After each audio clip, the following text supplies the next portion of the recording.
late. Just you know what I'm saying? We getting started too late. We got things to do, man. What's really good? And welcome back to another Friday night live of the Sanchez Show. As always, I'm your host Eric Sanchez, aka Legend in Two Games. Now it is football season. Will Gordon's going to be joining us at some point. He's going to be running in. It's going to be like a Royal Rumble type entrance. We're going to hear the music and he'll come running in. But in the meantime, and in between time, I got my brother Vernon Brown Lee with me. Vernon always joins us for the picks. So Vern, we had to bring you on for the week one predictions. Yes, I appreciate it. Glad to be back. I was on my little band, but I'm back. Speaking of, look at my man with the Tupperwares. Hey, yo. He getting ready with the Tupperwares. Hey, yo, it's a rough one for me today, man. And you got the counselor up in this motherfucker too. I'm back by What up, counselor? What's up, man? I'm back by I ain't hollered at my man Vernon in a minute, bro. How you doing, bro? Doing all right. You good? Oh, hey, yeah. is the camera angle right, or should I adjust it, or what I need to do? Get yourself together. Get yourself together. Bro, man, I was sleepy as hell, man. You see, I'm buttoned up today. I know. I can't believe it. Your boy came out buttoned up for week one. Oh shit. Yo. Oh man, my boy's about business today. I see. All right, hold on. Let's get ourselves. I can't button up for week one, man. Let's get ourselves together here. Let's get ourselves together. All right. Let me hold up. Shit. Together, man. It's my bad, bro. I fell asleep. I had a long day today, man. I fell asleep and was trying to get things together. We about to get it right. We about to get it right and exact. Because we got the counselor up in the building today, man. We had to bring Vernon because it's gambling season. The counselor. All right, we good. It's gambling season. We got week one predictions to get into. We got reaction to Thursday night game that we got to get into. Yeah. But Will, I know you got some things you want to get off your chest regarding Team USA and their elimination from FIBA earlier today. They lost to Germany in a massive upset. They were a 10-point favorite. So Will, I'm gonna let you kick it off, man. Let's get my earbuds right too. All right. I'm gonna let you set it off, man. Speak your mind on Team USA, and we're gonna go from there. Bum sauce. That's why I'm going with Team USA right now. Bum sauce. And it ain't even that we didn't have the athletes to play. I think the coaching staff was not ready. I don't think they were ready to get it going, man. You got the clink clink? Shit. I gotta get my clink clink, man. No, keep going for now, and then we get to that. I just don't think the coaching staff was ready. And it was supposed to be a staff that was supposed to be right. You know, you got Steve Kerr, you got Tyronn Lue. I got up early this morning to watch that damn game. And bro, it wasn't even AAU level preparation for this game. They were completely unprepared. I'm watching what's my man from Memphis? Jaren Jackson. I'm watching Jaren Jackson switch on point guards on the switch. On pick and roll. So you telling me Germany can just run basic pick and roll and you putting the center on my point on their point guard in the switch? Like you weren't even prepared to play. This is basic basketball, man. But you should not be that unprepared. I'm watching what's the point guard from Halliburton. I'm seeing Halliburton not get any minutes. And then the kid from Minnesota trying to take it over for him at the end because it was over. What's the kid from Minnesota? Anthony Edwards. Anthony Edwards. Yeah, he's trying to take over because they put them in the worst position ever. Like it was. I'm not putting it on the athletes. I'm not going to do that this time. I mean, there has been times when the players did not perform and did not show up, but I don't think this is the case. I think it's the coaches. I mean, Germany, bro. I You mean, listen, hold on. I don't want see? to. Let's not. The sky isn't falling. It's fever. Like let's relax. Vern, let me get your opinions on Team USA before we get into some NFL. To be honest with you, I'm not sure why Will Gordon cares. I mean, it's a Man, hey, match. It's not the Olympics. We don't have our best athletes. You can tell that we didn't really care about the outcome. I don't know why you care about the outcome, but I question your judgment in a lot of things. So this is just nothing new. so what you think? We not supposed to compete? I'm not saying we're not supposed to compete, but obviously they don't care. I mean, think about who we got playing right now. If even in terms of They NBA, good enough. I'm not saying they're not good enough. I'm just saying they don't. Their level of preparation, their willingness to play. Germany sees USA, and Team USA is like, okay, this is why we want to beat. And most teams see Team USA as the team they want to be. They're going to play up. They're going to be prepared.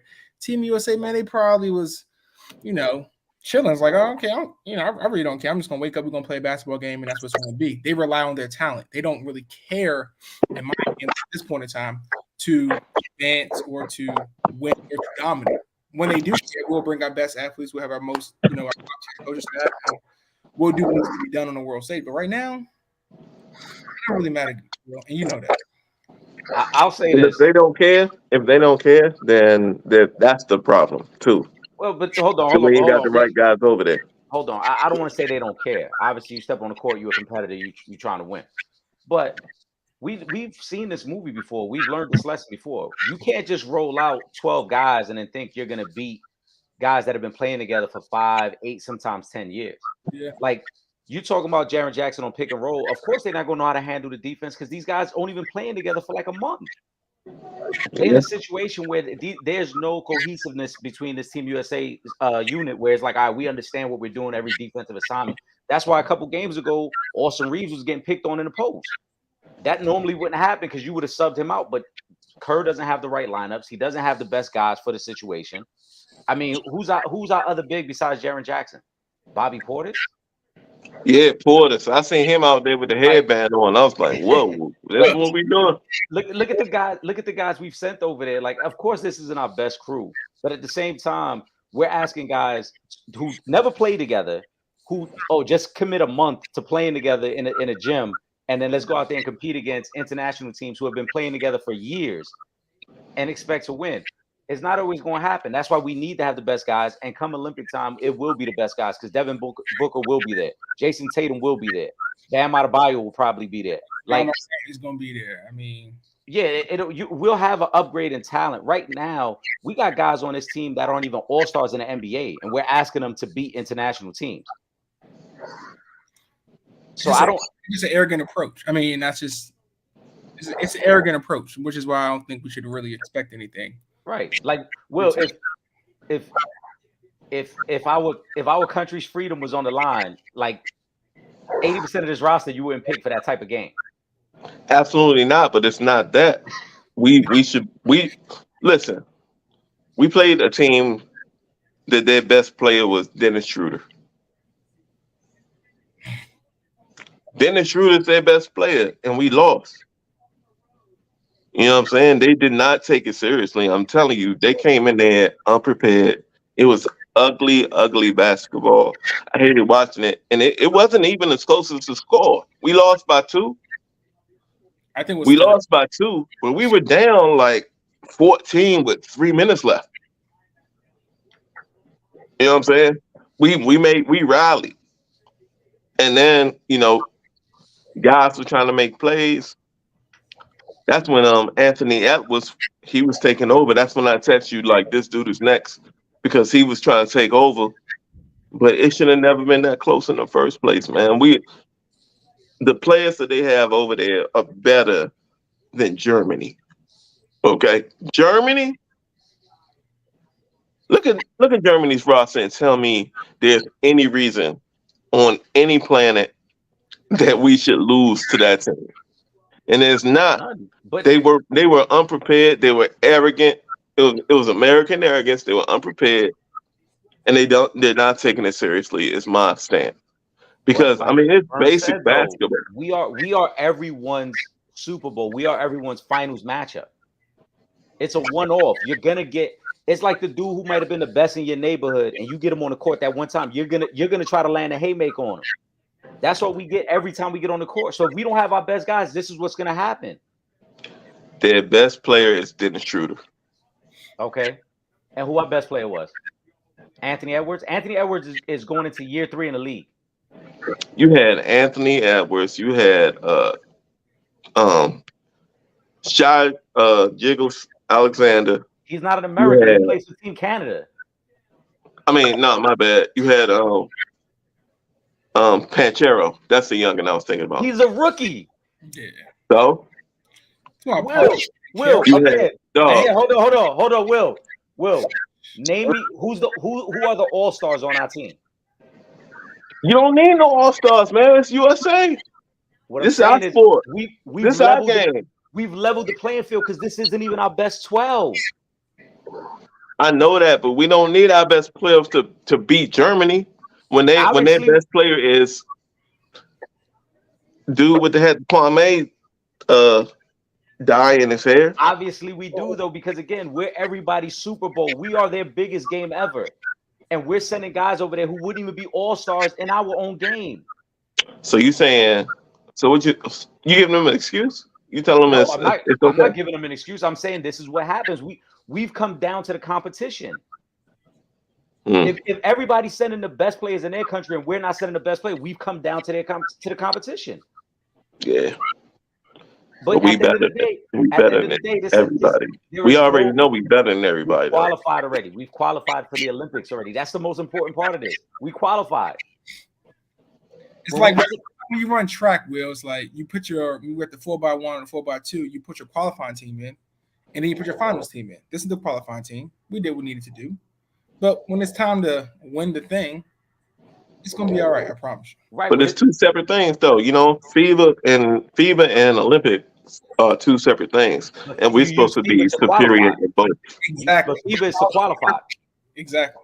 So we qualified. We did our job. Yeah. We did our job. Bronze medal game? We did. Hold on. Let me ask you a question.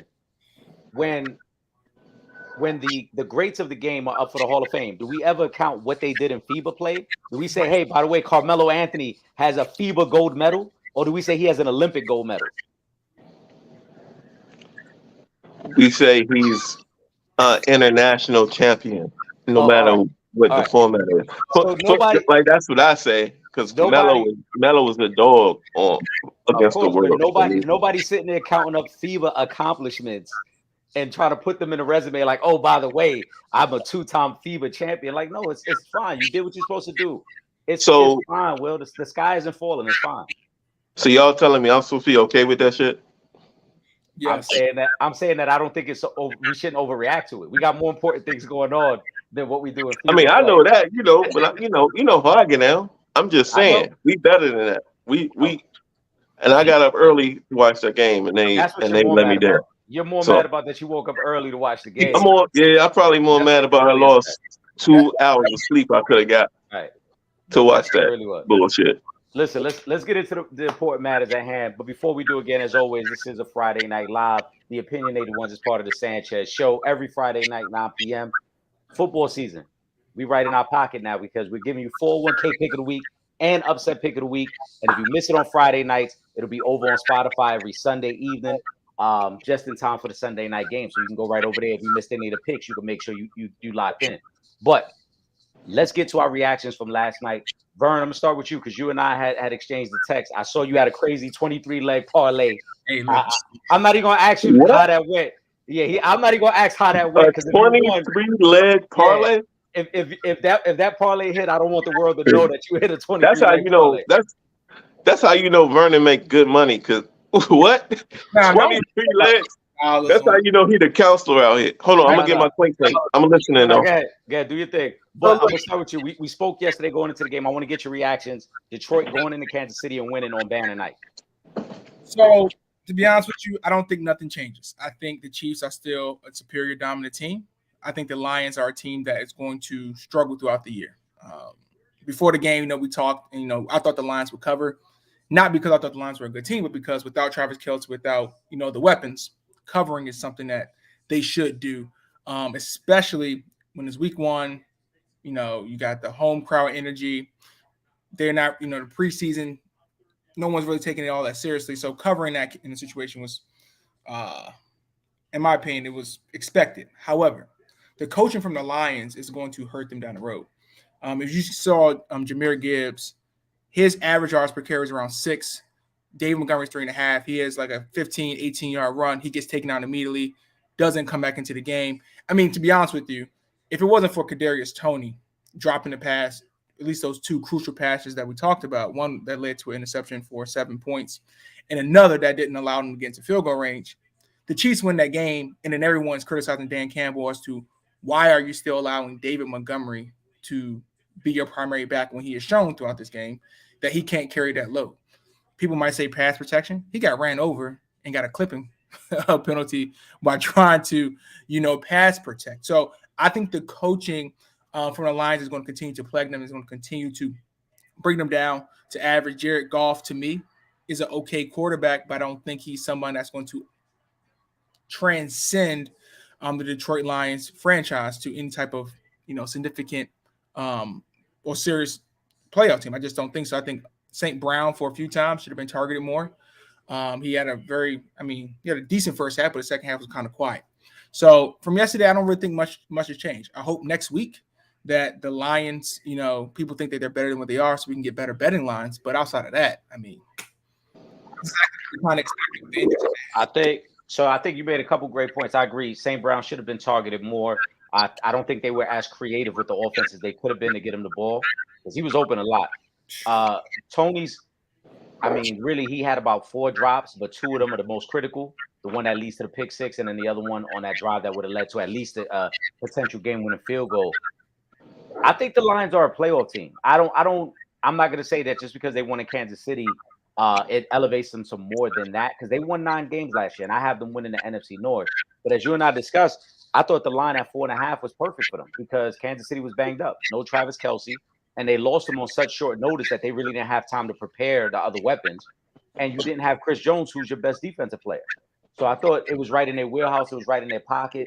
In terms of Gibbs, I like Gibbs, but I do think that he needs a little bit more time to be an every down back. And as you mentioned, the whole reason for Montgomery being the guy was to be the protection guy, and then he gets run over by Bolton yesterday. But Montgomery is supposed to be in there for more protection, a guy who, as a veteran, understands the offensive philosophy a little bit better. So I think Gibbs over time will take over. And I think there's a situation that maybe by week 5, week 6, Gibbs is the lead guy. Montgomery falls back to the situational back, similar to what they had with Jamal Williams in the past. But Will, what was your thoughts on yesterday's game? It was exactly the way I thought it was going to play out. I didn't think it was still going to be as close as it was. But as soon as they said Travis Kelce was out, I had Detroit. Kadarius Toney, how did he not get cut today? That's because they should have won that football game had Kadarius Toney made any of those simple catches that were perfect passes. All right. Now, of course, they missed Travis Kelce, who's arguably the best to ever do it at tight end. But what you saw last, and people aren't bringing it up. Eric Bieniemy's gone. EB gone, and they didn't scheme it up perfectly, but they schemed it up enough to win. But you had a dude that you were trying to rely on that did not come through in the clutch for you.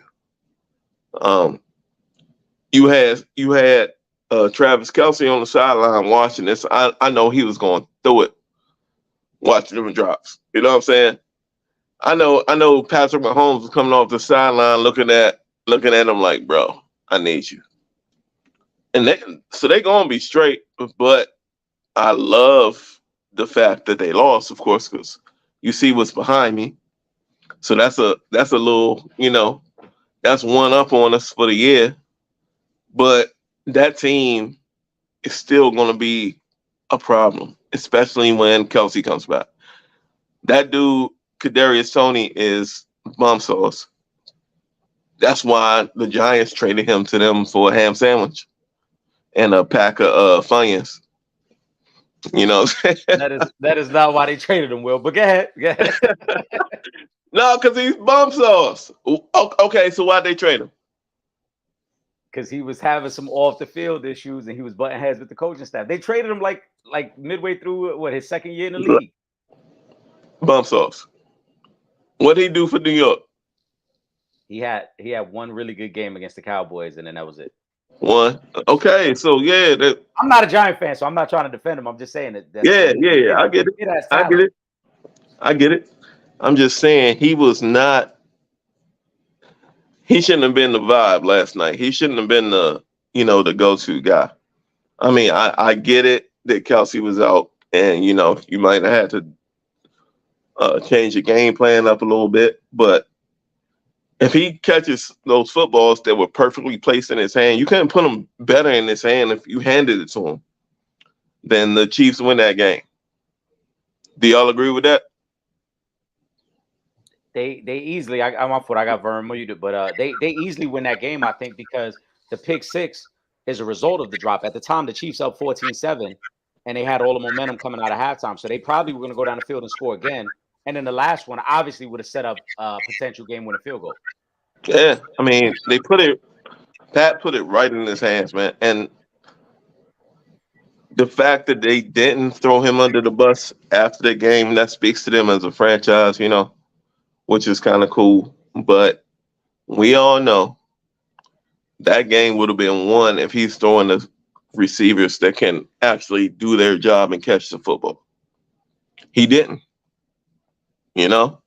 They still good enough to win a ton of games, but you got to have everybody show up, and he did not at all. He's like, I like what they did last night, except for what he did. He did not show up. I'll just correct one thing though. Andy Reid got away with this loss as well because they had a critical 3rd and 1 late in the fourth when they're down 1, and he tries a gimmick play where they motion in the tight end under center, and then run a jet sweep with a backup receiver. Like, why are you taking the ball out of Patrick Mahomes' hands? Pause. Mahomes is the MVP of the league. Yeah. In that situation, I'm only running offensive plays where Mahomes is dictating where the ball is going. I'm not letting my backup tight end, who hasn't been involved in the offense most of the night, hand off to a backup wide receiver in that situation. Would that have been a play call if EB was still there? Probably.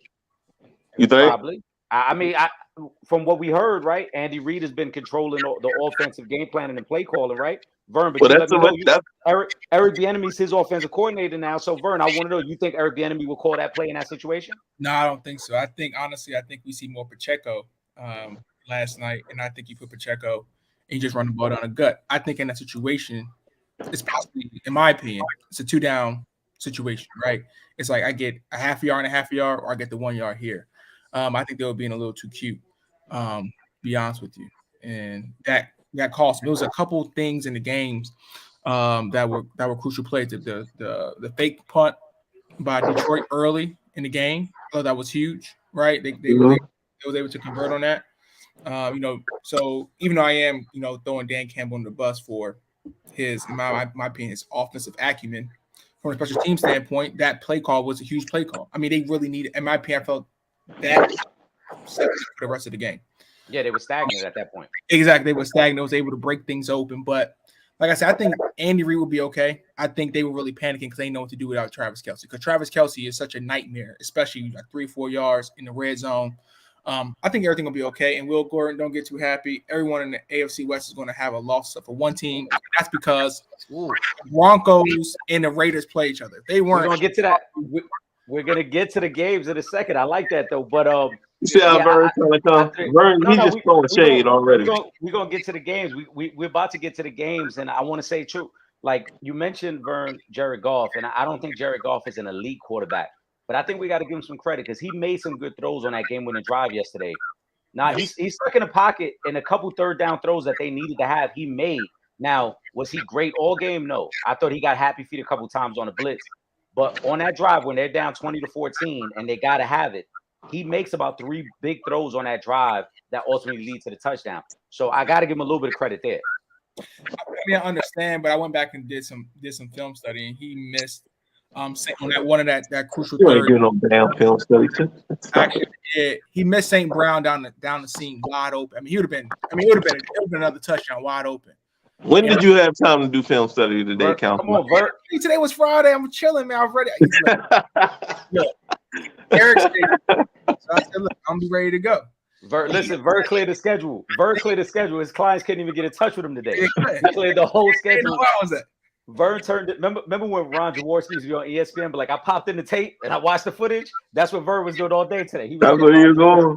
He was on his Ron Jaworski. You was watching YouTube. That's what you watched. You were going YouTube today. But I think the issue is the Dan Campbell as a head coach and Jared Goff as a quarterback is not enough to take them to the next level. I think week 15 to 18, they're tinkering around with the playoffs. They might get in through the back door some way, but I don't think this is a team that going into week 16, 17 is comfortably moving towards the playoffs. I think the Packers win the division, and I think the Lions will be somewhere, 6, 7, etc. Hold on. I gotta hold on. Because we didn't have you on. We didn't have you on when we did the NFC North. Oh yeah. You got the Packers winning the division. Yeah, I got them winning the division. Maybe the Vikings might be there. I just feel like the Vikings are going to regress a little bit this year, but I'm going with the Packers. The Bears are going to be in absolute last place, and I believe in Jordan Love. I think he is going to do what's necessary. They got a strong running game, decent defense. Vikings regress. Lions not that great. Bears don't got to worry about them. Bears going to be picking top 5 again.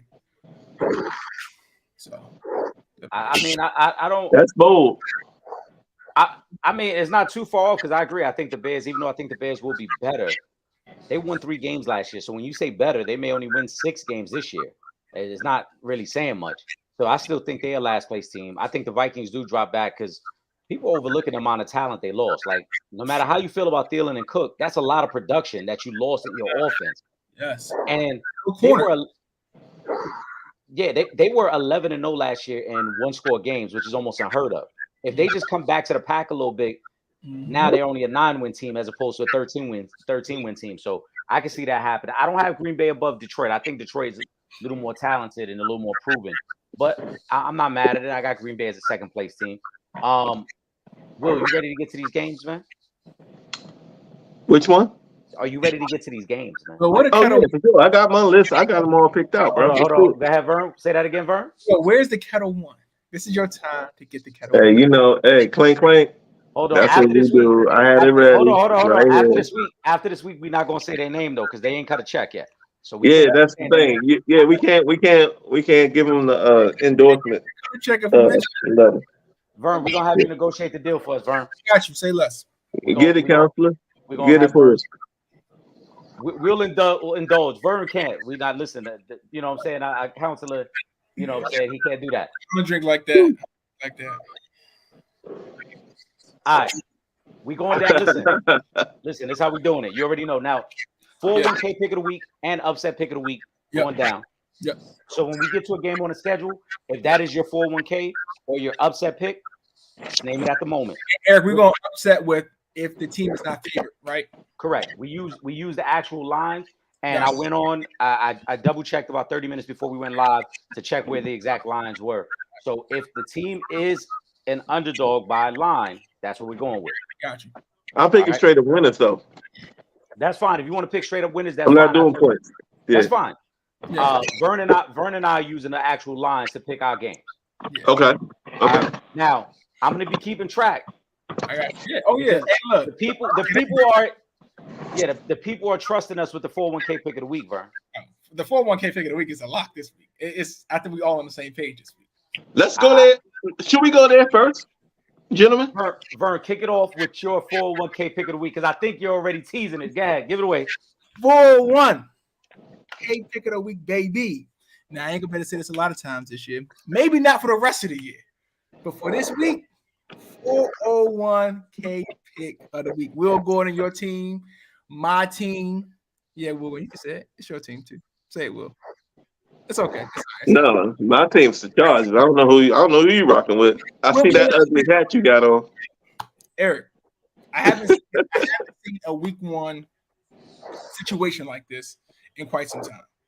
You got Commanders, all the energy, momentum, but facing a team that their quarterback, their starting quarterback, they cut, right? Colt McCoy. And then you got the coach not trying to tell us who the quarterback is for gamesmanship, trying to get an advantage, where neither one of them are really, in my opinion, probably NFL starters, right? Then you have Zach likely not out. Marquise Brown can't separate from a goddamn thing. I don't know. You're going from West Coast to East Coast, right? You gotta. I mean, I don't know. I don't know what to say. This is a lock. Take your money out the bank, all of it. Get a loan. Put it on the game. It's a wrap, man. It's a wrap. Refinance the house. You going straight Washington immediately? You going coming out straight out the gate, Homer City. Hold on, I'm gonna say this. So I think Washington is probably the most obvious 401k pick for all the reasons you mentioned, and then we can't forget as well. This is a rookie head coach in his first game. Yes. Josh Dobbs is your starting quarterback. James Conner is your starting running back. Telling y'all, Arizona's gonna cover. I'm just saying. I'm gonna ask you, Will, and you can take it from here, right? Yeah. Arizona's gonna cover, bro. Hold on. The line is -7. Realistically, how many 7? points? The line is 7. Realistically, I thought it was gonna be like 4. Damn, they gonna cover like stop. You know the line wasn't gonna be 4 because the line been sitting at 6.5, 7 all week. Will, you know that. I thought they was gonna drop it a little bit though. Listen, realistically, how many points do you think the Cardinals can score on Sunday? Realistically, 10. I could see it working out to be like 2017, man. You think the Cardinals can score 17 points? Absolutely. Because Washington sucks. That defense is not as good as everybody says it is. I'm gonna look back on something real quick while you give your analysis on that. Go ahead. Okay. I'm just saying, like, okay, you got like what you was just saying, Vernon. Okay, and what you was just saying, E. Rookie head coach, blah blah blah. But guess what? Guess who Washington's head coach is? One that sucks. He been in the league for 13 years and had like 3 winning seasons in his whole career. He sucks. He's pretty much washed. I'm not worried about look at Washington's coaching staff. And look what they've done since they've been here. And look what Ron Rivera has done in his entire career. Trash. Vernon. Is Ron Rivera a good head coach? No, he's not. He's not. Okay, so why do you feel like they can get it done? Talent? Well, at every position, we're better. There's not one position that Arizona is better than. There's not. Wait, let's start with quarterback and Sam Howell.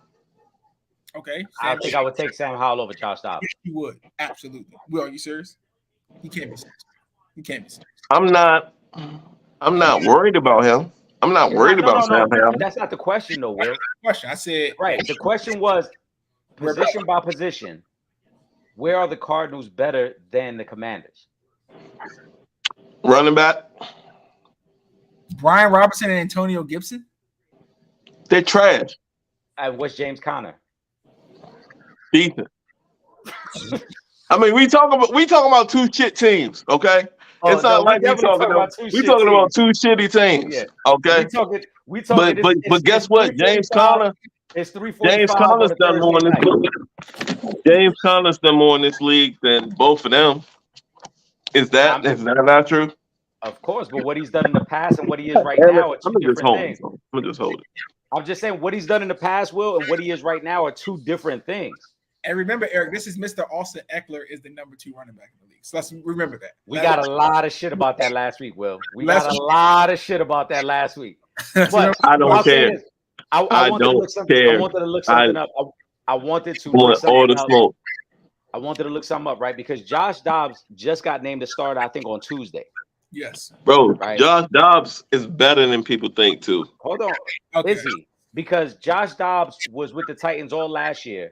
He played in their biggest game of the season in Week 18 last year. They scored 16 points against the Jaguars. He threw for 170 yards. So let's not act like Josh Dobbs is getting on the field and lighting things up. If you're telling me he was in the system all year and you still had to protect him in a Week 18 game, what are the Cardinals going to do in Week 1? He hasn't been with them the whole offseason. He doesn't know their full playbook. No, you're right. You are absolutely right. Just up until but I think they're good enough to cover. I think they're good enough to cover. I just don't see them scoring more than 10, maybe 13 points. On the back. Damn. Maybe 13 points. I can't see them scoring more than that. You're gonna make a bold. This is the week that people going to realize how bad Washington is. I'm telling you. I will take the points for sure. So you take. I'm not saying a straight up win. I'm taking the points. I'm gonna put you down for the Cards with the points. Yep. And I'm going to the booth with it. I think they're gonna cover. Eric, make sure you go get your money out your bank. Put it on. Put it on the Commanders money line. Yeah, I've already started to transfer some stock money over. Like we're just going. Yeah, y'all feel so good about them. Go ahead, throw it all on them. I'm just throw it all on them. I just again, Will, like even if you play this game on Madden, you can't find me 13 points from the Cardinals. You can't. I just don't see where they're getting the points from. Tell Will Gordon to name another receiver other than Marquise Brown.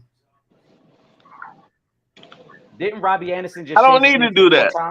I know. Will couldn't. I'm just saying. I think. Don't they got Robbie Anderson? I think he just got cut the other day. Didn't they cut him the other day? He changed his name again too. I think they cut him Wednesday.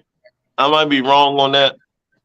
It don't matter. They're gonna cover against Washington. Washington is trash. I'm sorry, Vernon. I know that's. I don't think they're gonna. I'm sorry, bro. They trash.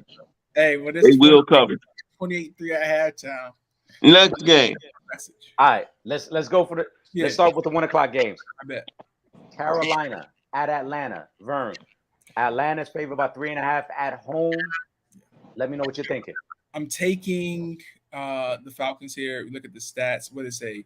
Rookie quarterbacks that were drafted number 1 overall, starting on the road, not won a game. Bryce Young didn't look overly impressive in the preseason. I mean, he might be impressive in week 1, maybe. But I think on the road, Falcons, they got Bijan Robinson, who's supposed to be a really good option. You got Drake London. Taylor Heineke, he's not playing. Desmond Ridder, I thought he showed some promise. Kyle Pitts, I expect to come on stronger. Defense, in my opinion, is a little underrated. I think they're going to be better than most people think. And I think they're going to want to use their weapons. And I think that they beat the Carolina Panthers. I'm not sure if they cover, but I definitely think they beat them straight up. All right, you got them straight up. Will, what you think? I got the Falcons as well. I think Taylor Heineke can be in the game by halftime. But I just don't think the Panthers have enough. The Falcons were one of the top 3 running teams in the year, and I think they can just continue to do that, to run the football. I like the Falcons. And I love the rookie running back. I wanted him so bad on the Chargers. He's going to be a problem. You got Austin Eckler. But he's 30 and have the contract dispute. That's why I wanted him. I'm fucking with you. You know what I mean? I'm fucking with you, Will. We've had extensive conversations. Yeah, we talked about that. Yeah, that's what I'm saying. Yeah. Bijan, I wanted him so bad, but I think they have enough talent to beat that team. Like, that team's not. We're all in agreement. I got the Falcons winning. I think they cover easily.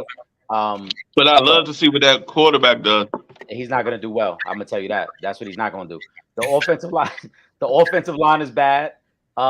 He's had limited weapons on the outside and at running back, so he's going to struggle these first couple weeks.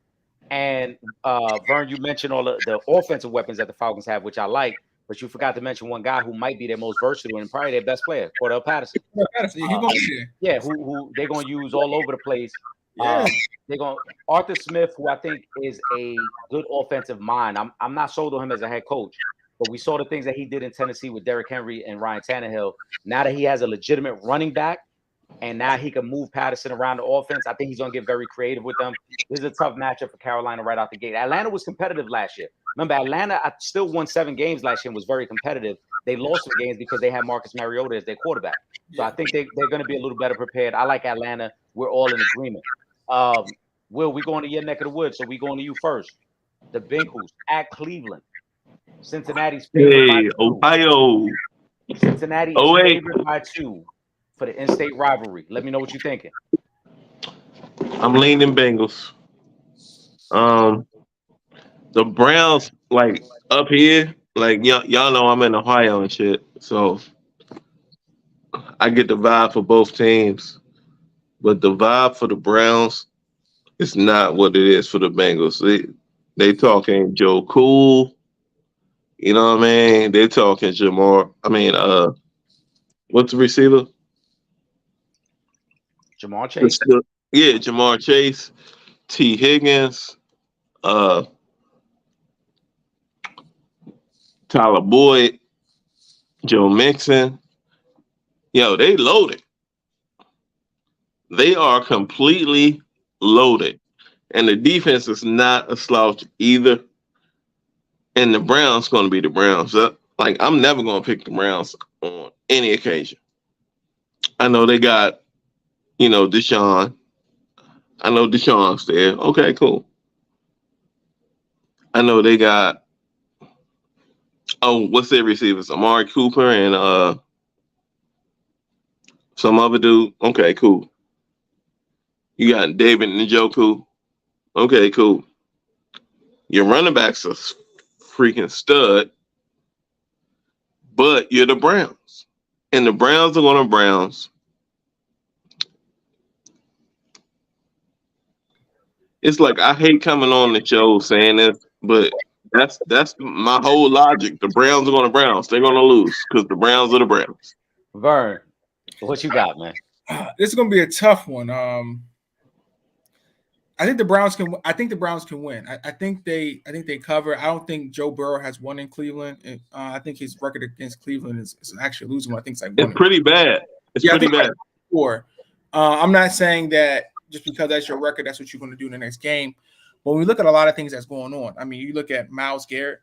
I think Myles Garrett is going to make Joe Burrow comfortable. I know he's playing, but it's that calf. It's going to allow him to be at least as nimble as he once was.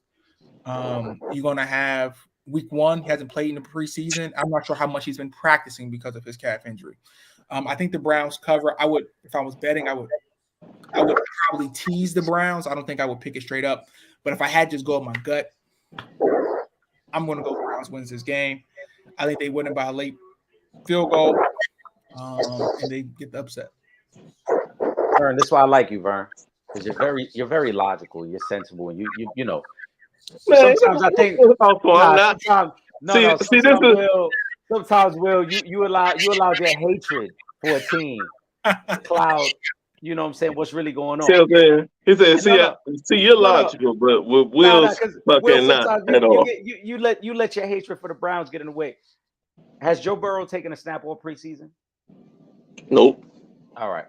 So that lets me know that him and his receivers aren't really in sync because he's been hurt for over a month. So what practice has he had with his receivers? But he's a beast. Of course he's a beast. We're not doubting that. Though you doubted it because you try to tell me that Joe Burrow ain't better than Justin Herbert, which he's not. No, he's a beast. He is. But there is no rhythm to this Cincinnati Bengals offense. They still have a bad offensive line. Let's not forget that the offensive line has struggled, to Vern's point of Myles Garrett being able to go off. And I think Cleveland is flying under the radar because Cleveland's defense is really good. And this is a situation where I think they catch the Bengals kind of sleepwalking into a game where they haven't had enough reps We saw this last year when the Bengals played Pittsburgh in week 1 and they lost and Joe Burrow threw 3 interceptions in that week 1 game against Pittsburgh. I think we'll see a similar performance where Cleveland's able to apply pressure. They'll cause turnovers. And I think Deshaun Watson will be better than he was last year. I don't think we're going to get the Deshaun that we saw with the Texans, but I think we will get a better version of Deshaun with this running game and with this defense. I think the Browns win outright and not just cover the 2 points. I think they are an upset special. I think they win. What I don't like about the Browns is their linebackers. I don't believe in them. I like their DBs are nice. Their front four is nice. But those linebackers are, I think, questionable.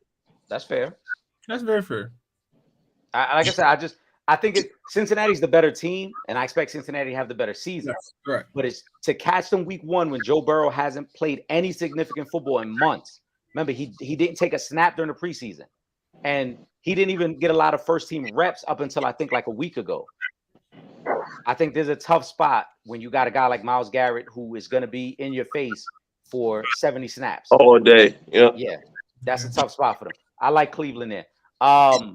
Let's go to the AFC South.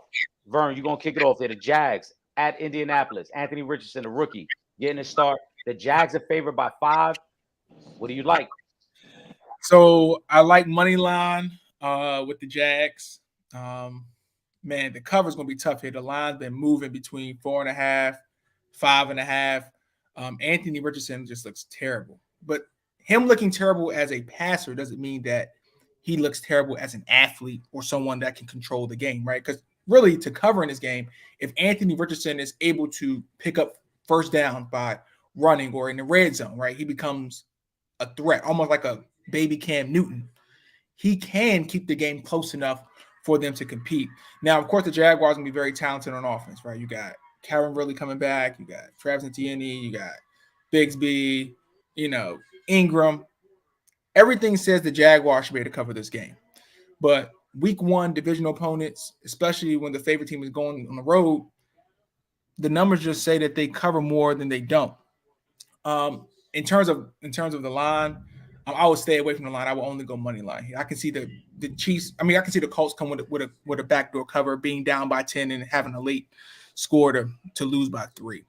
But Richardson, I mean, he's just a wild card. We don't have the film on him yet, so that's why I wouldn't necessarily go with the Jags -5 right here. I completely understand. Will, let me know what you're thinking. I'm going Jags on this one. I think they're gonna win that division. I think they're better at every aspect of football, and I don't think the Colts have enough with the running back situation, quarterback situation. I think the Jags are just a better football team. Better coach, better quarterback, better weapons, just better. Yeah, I think it's a tough spot for the Colts as well. I think the Colts will keep it competitive in the first half. You got a rookie head coach, new offensive philosophy, so there'll be some things that the Jags probably aren't prepared for. But I think as the game goes on, to your point, Will, the talent is so much better on the Jags. Like, Yeah. if you're the Colts, if you get down, let's say even if you just get down 6, like who you throwing the ball to?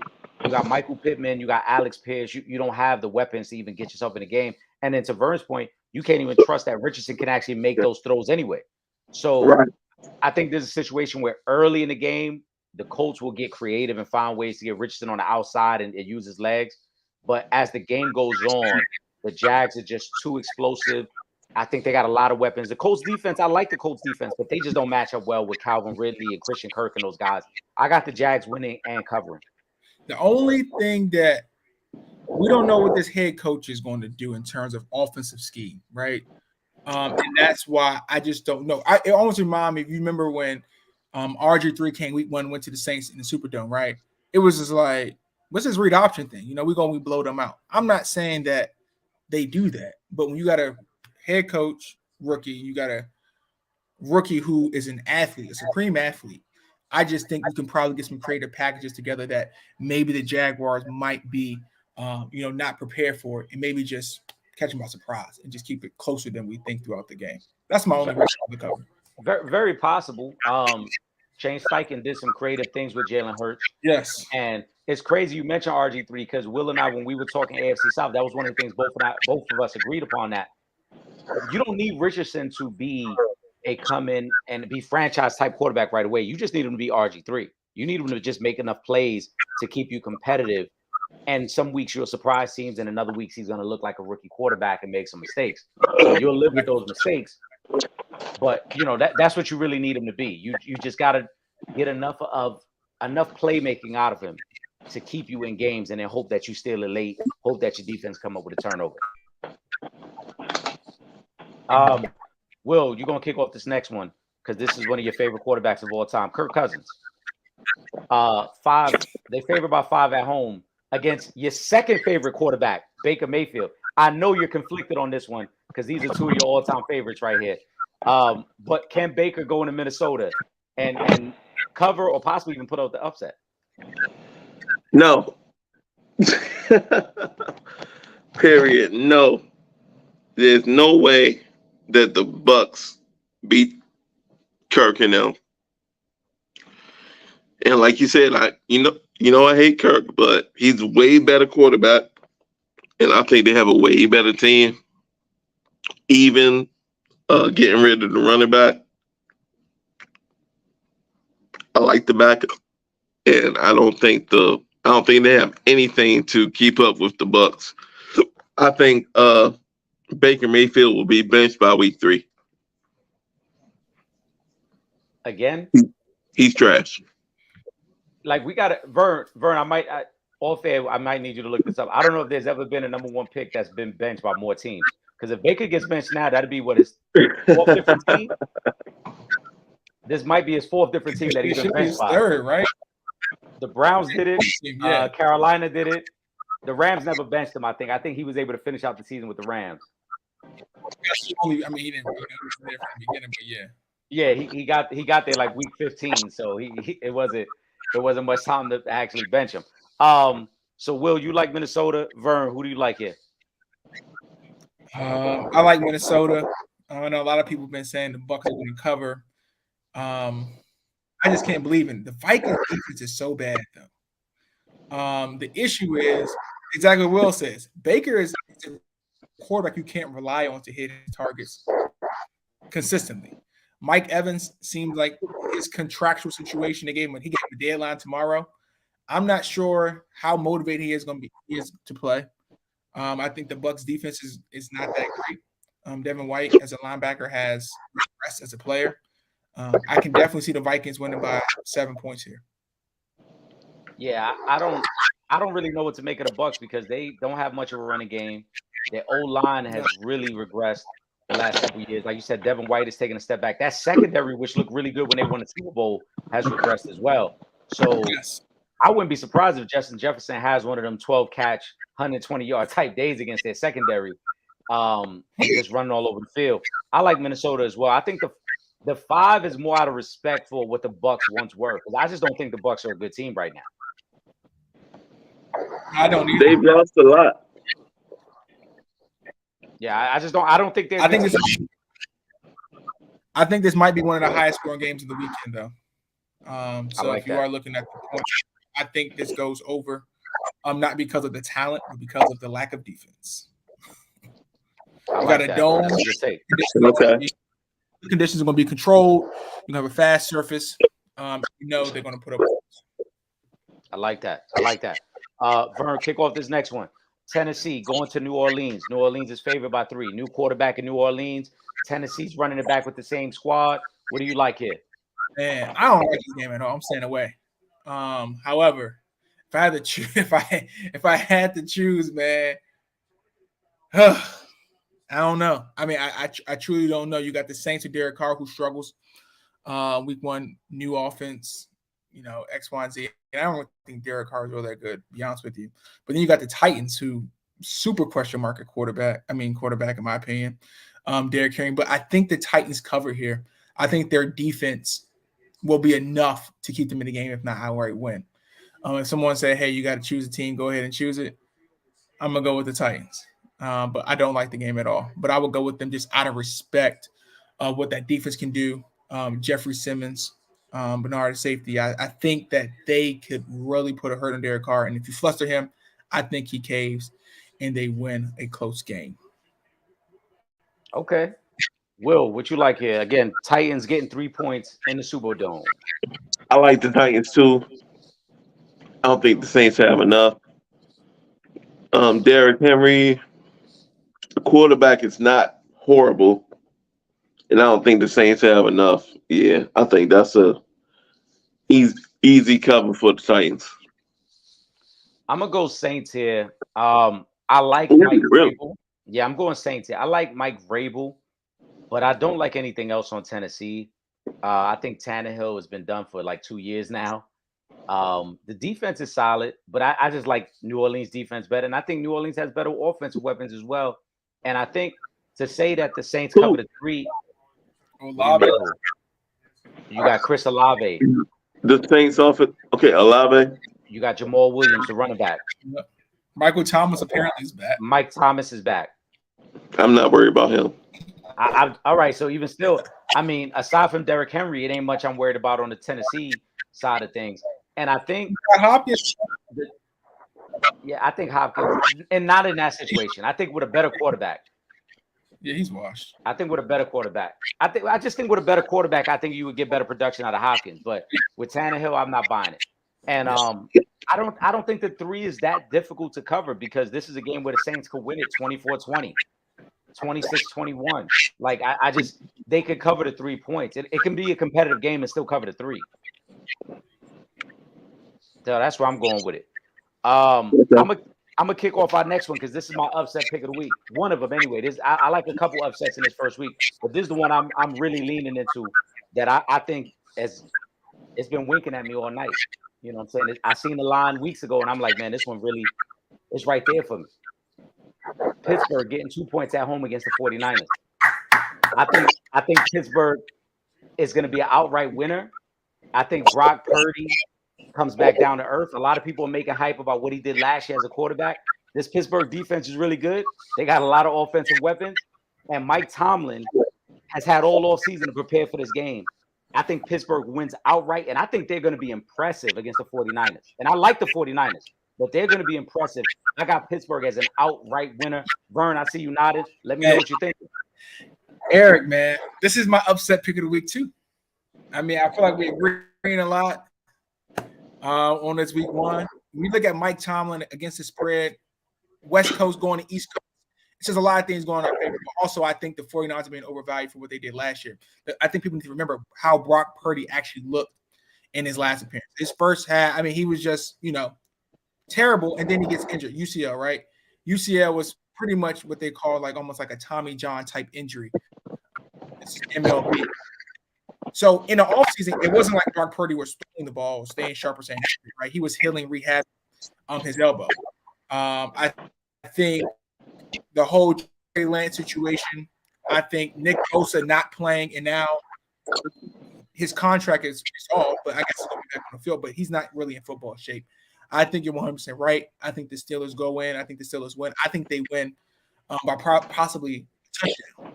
I think Kenny Pickett is going to show the 49ers that the defense is not that great. I don't remember a team, and correct me if I'm wrong there, top 5 defense one year and had a top 5 defense the next year. I don't think it's going to happen.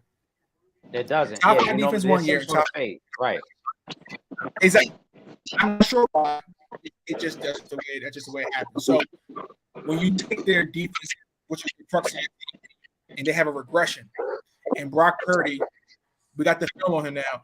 I think this is a situation that is right for a what happened in Pittsburgh. I like it. Will, what you think? Man, actually, this is like the most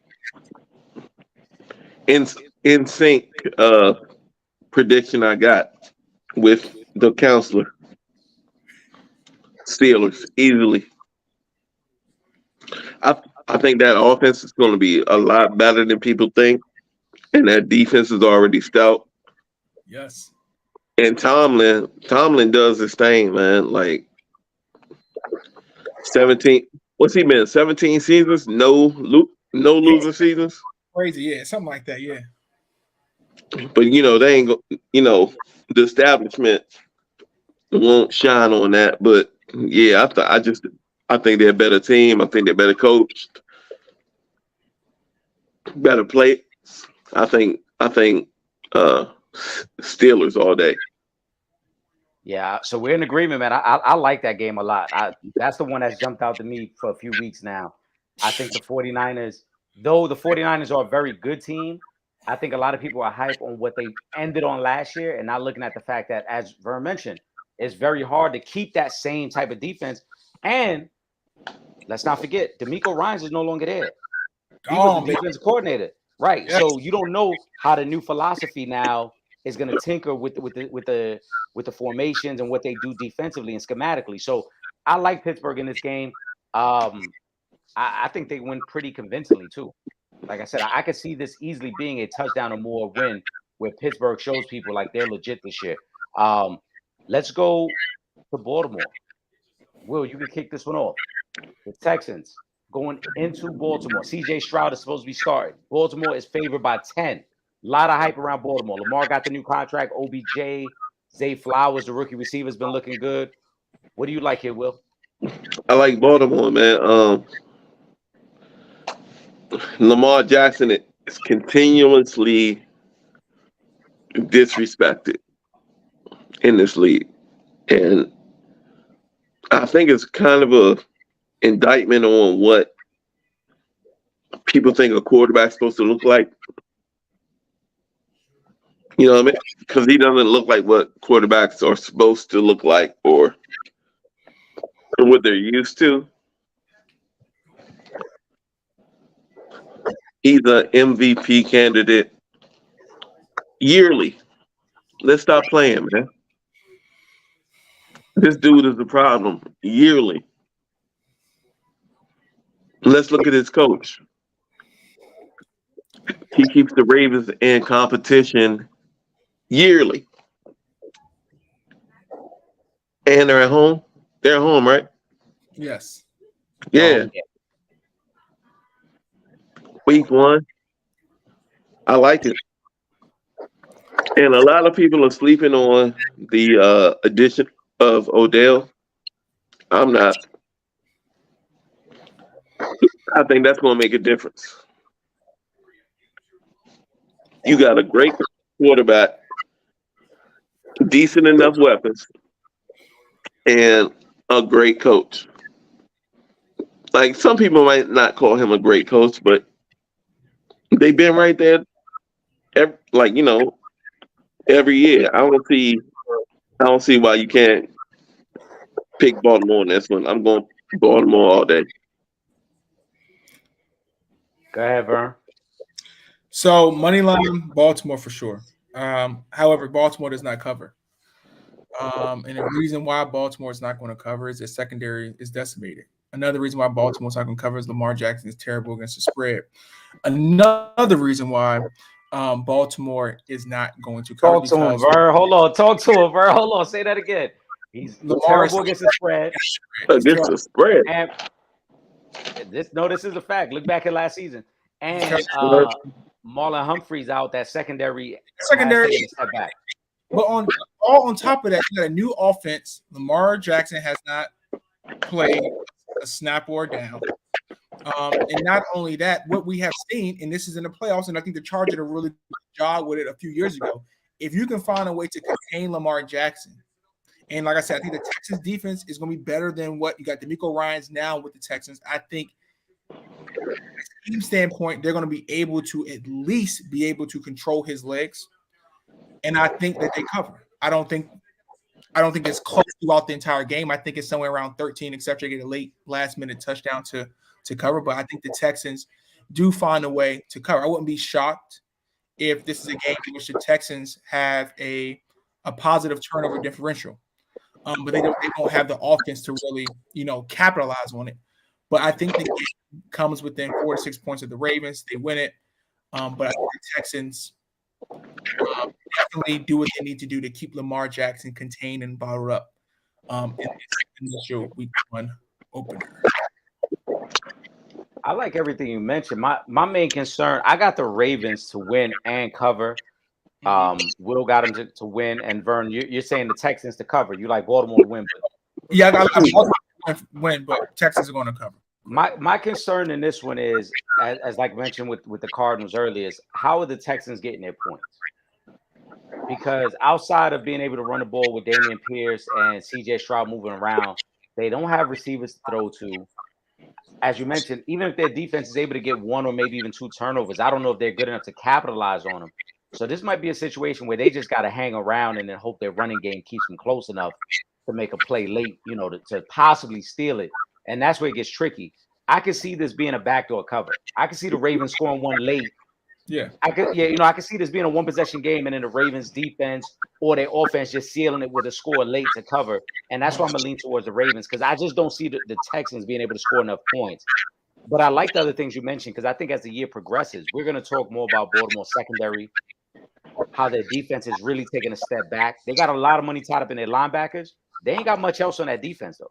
And no pass rush. And not only that, when you look at Anderson for the Texans, I know he's a rookie, but he's one of those guys that I think can keep Lamar Jackson kind of contained in the pocket. You even look at the Texans last year against the Kansas City Chiefs, right? People say, 17 and a half points per, whatever case. They hung whatever. around. Yeah. How they going to start? It was hung around. I mean, it went overtime, I believe. I mean, so they were in the game the entire time. I just think the Texans, and I think Nico Ryans, I think they take the defense to the next level. And I think to keep it close. And I think the way to keep it close is not necessarily by scoring more points, but keeping the Ravens from scoring more points. Like I said, I can see this being a one interception, one fumble game for the Ravens because of lack of cohesiveness. You saw last night with the Kansas City Chiefs. I mean, Kadarius Toney was really rusty. He didn't really play much through the preseason. It's week one. I mean, weird things happen week one. I think this is one of those weird things that are going to happen. It'll be interesting to see what goes down Sunday. I like it. That's some great points. You're right. Because DeMeco Ryans is a defensive mastermind. Yes, he may be able to come up with the game plan to slow this thing down and limit some of the possessions in this game. And then before you know it, you're in the fourth quarter and you're only down 3. Right. I think you got Stingley. Last year I like Stingley. You had Will Anderson. I think that the Ravens offense, even their receivers, right? Odell Beckham come up with two knee surgery, 2 ACL tears. I told my ACL. I'm not saying I'm Odell Beckham, but I know that when you have 2 of them coming back in that sort of a time frame is going to be really difficult, and especially with him regressing as a receiver in general. You're relying on rookie Zay Flowers and Rashad Bateman, who's been injured for pretty much his entire career to where they're all to. Now, Mark Andrews could be a problem for the Houston Texans. I just think they keep it close. I think it's going to be an interesting game, to be honest with you. I'm going to keep an eye on that one because you might have, like I said, you might have talked me into taking the Texans and the points. I might even juice it up and push it up to like 13 and a half just to get a little extra room. Tease it at 14 and a half. So if it's 2 touchdowns, you still get it. Yeah, tease it. That's what I'm doing. Let's get to the 4 o'clock games because I think this is where things really start to heat up on Sunday. There's some really good 4 o'clock games into the 8 o'clock games. Let's start, Vern. I'm gonna let you kick this one off because you talked about the Packers a minute ago. The Packers going into Chicago. Chicago's favored by 1.5. I think I know where you're leaning already based on what you told me earlier about the division. But go ahead. Are the Bears going to even keep it close? That's really what the question should be. Are the Bears going to keep it close? Justin Fields last year, even when he played at his absolute best, they were getting blown out. Take Justin Fields' best game last year, and look what the box score was.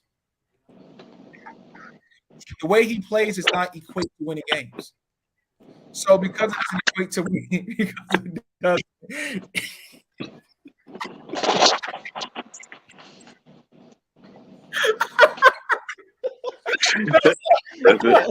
Yo. I gotta say, hold on, Vern. I'm sorry to distract you while you were giving your breakdown. I read the comment. Yeah, I know. I've read the comment. It made me laugh. Vern, you presented an idea to me last week that I was trying to work out the kinks, and now I've had somebody else mention the same idea. Like, yo, you gotta add that now. And then to see this comment right here. What was the comment? I ain't see it. Somebody want to know how good that water is, Will. Man, I got the hiccups I'm trying to get rid of. You know what I'm saying? That kettle got me. That kettle in the system. Oh man. Go ahead, Bird. Yeah, man. I just think, Justin Fields at his best, it doesn't equate to winning. I'm not sure exactly why, but he run for 150 yards, do whatever he needs to do. But the Packers win this game. I think they win by a field goal.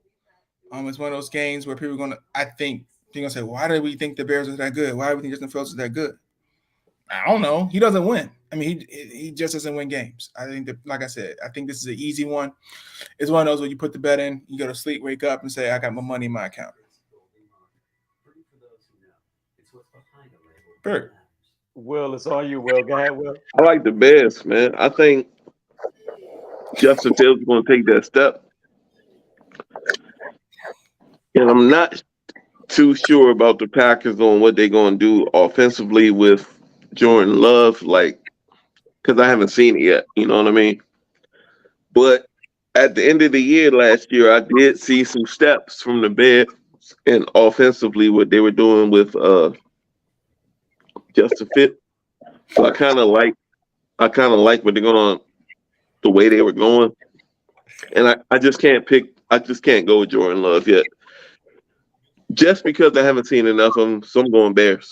So I got my question to you: what have you seen from Justin Fields? You stole my question, Virg. I was going to ask, what did you see at the end of last year, Will? Elaborate on that for me. I think you saw a dude that can make some plays. Like, y'all not watching Bears games? They lost 10 straight to end the year. But he was out there doing his thing. He's running around. His accuracy improved.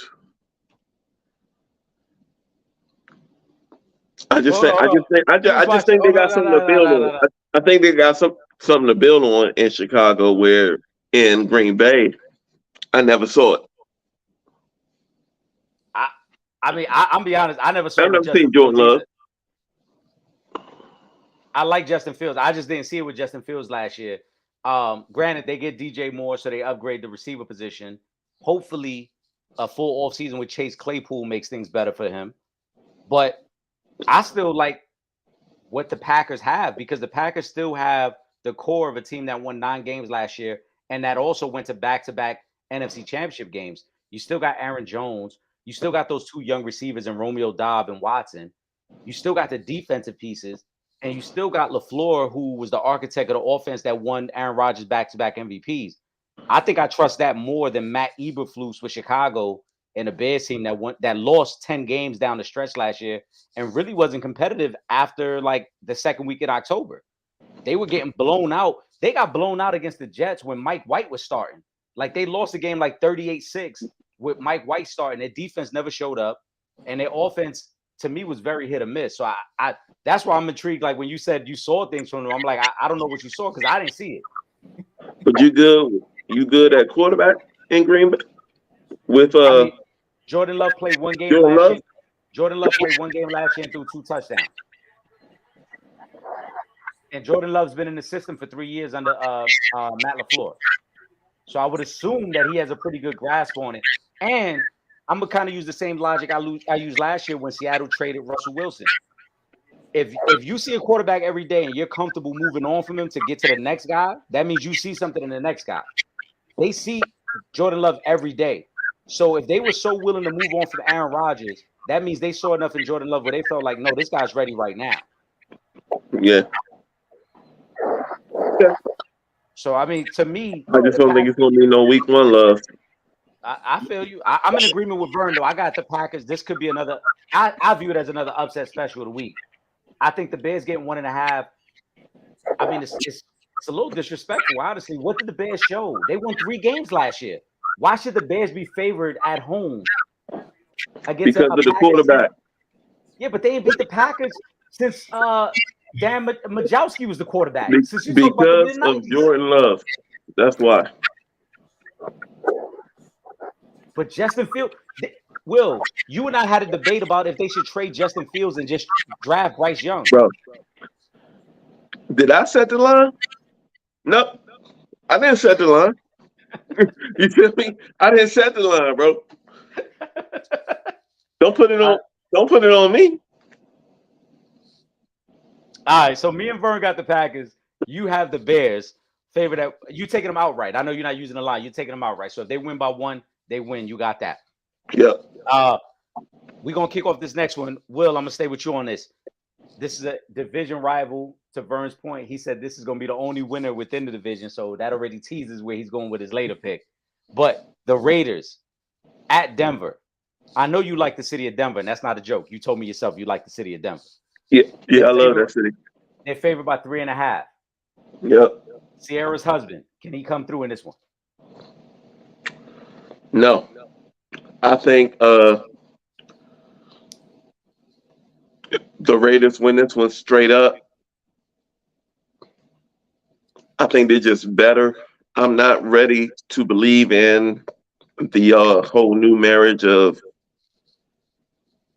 Sierra's husband and Sean Payton. I think what's the rapper that used to mess with Sierra?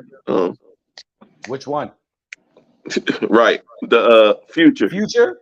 Gucci flip flops? I think Future gonna be laughing Sunday. I just like the Raiders just because I can't believe in the Broncos yet because of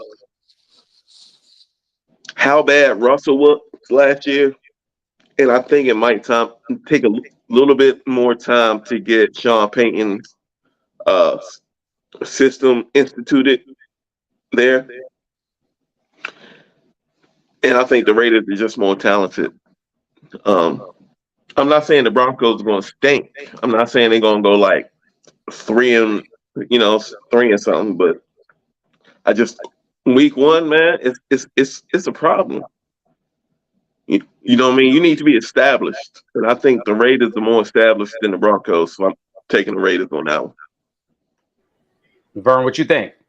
Oh man, this is tough, man. This is one of those I'm picking because we're going down to sleep, not because I want to.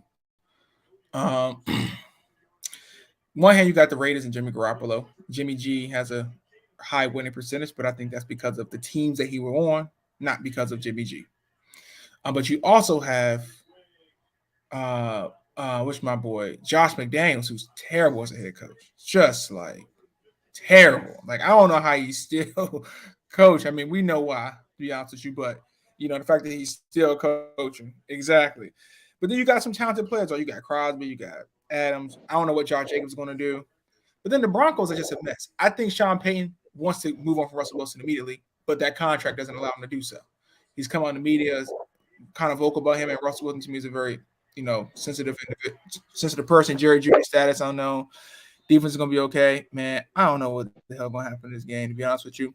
But I think the Raiders will cover things will be a 3-point game some way or the other. But I don't really know. I just think you have terrible coaching versus a quarterback who can't get right and 2 sorry teams. Yeah, this is one of them that won't be making it on any of my tickets this weekend. Just because I think they both bad teams. They're not playoff teams. This is purely for fun because again we're going down the slate.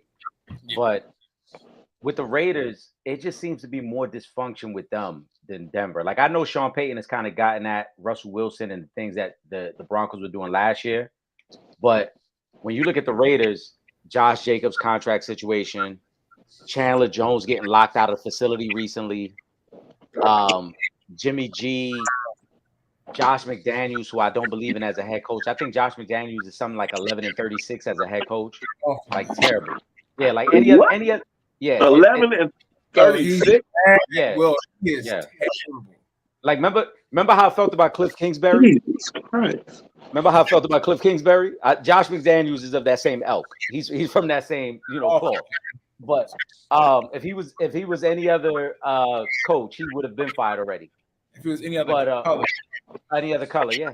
But I'm only going with Denver just because we're picking the game, and I think Sean Payton is a far superior coach, and I also think the Denver defense is pretty good. I don't trust their offensive weapons. Their running back is coming back off a severe injury, so I don't think he's going to be quite right. They don't really have the receivers, as you mentioned. Judy's a game time decision. Some of the other guys on offense are game time decisions, but I think their defense is better, and I think Sean Payton will do enough to win this game.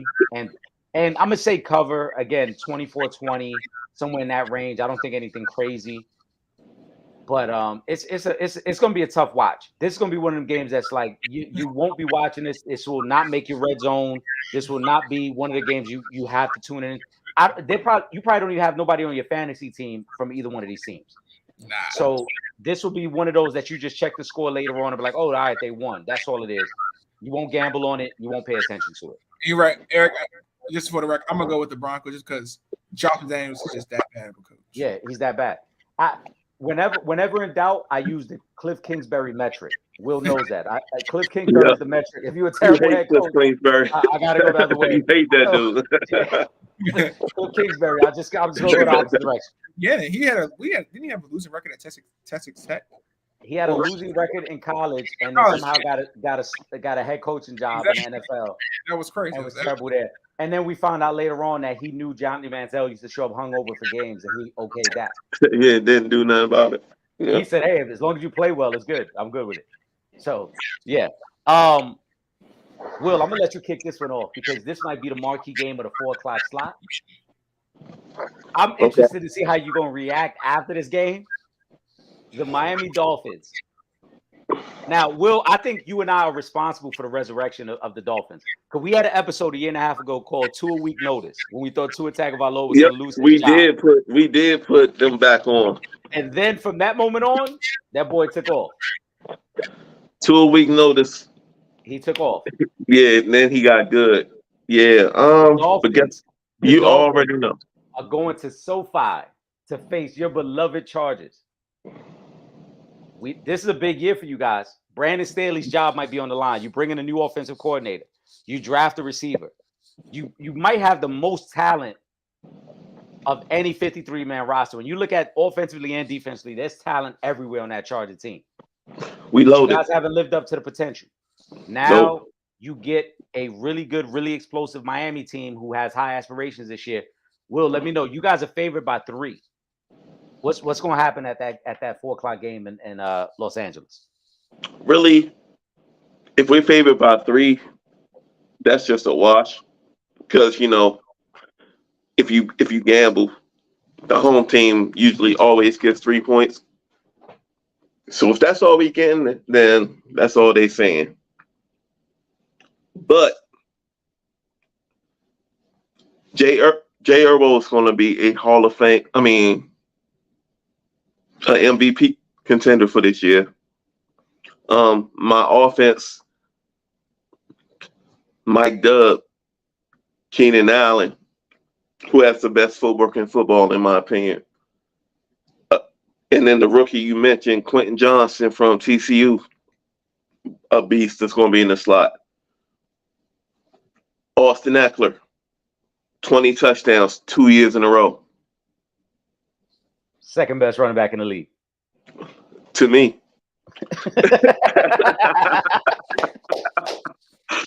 Hey, and then you look at the defensive side of the ball. We got Joey Bosa, beast.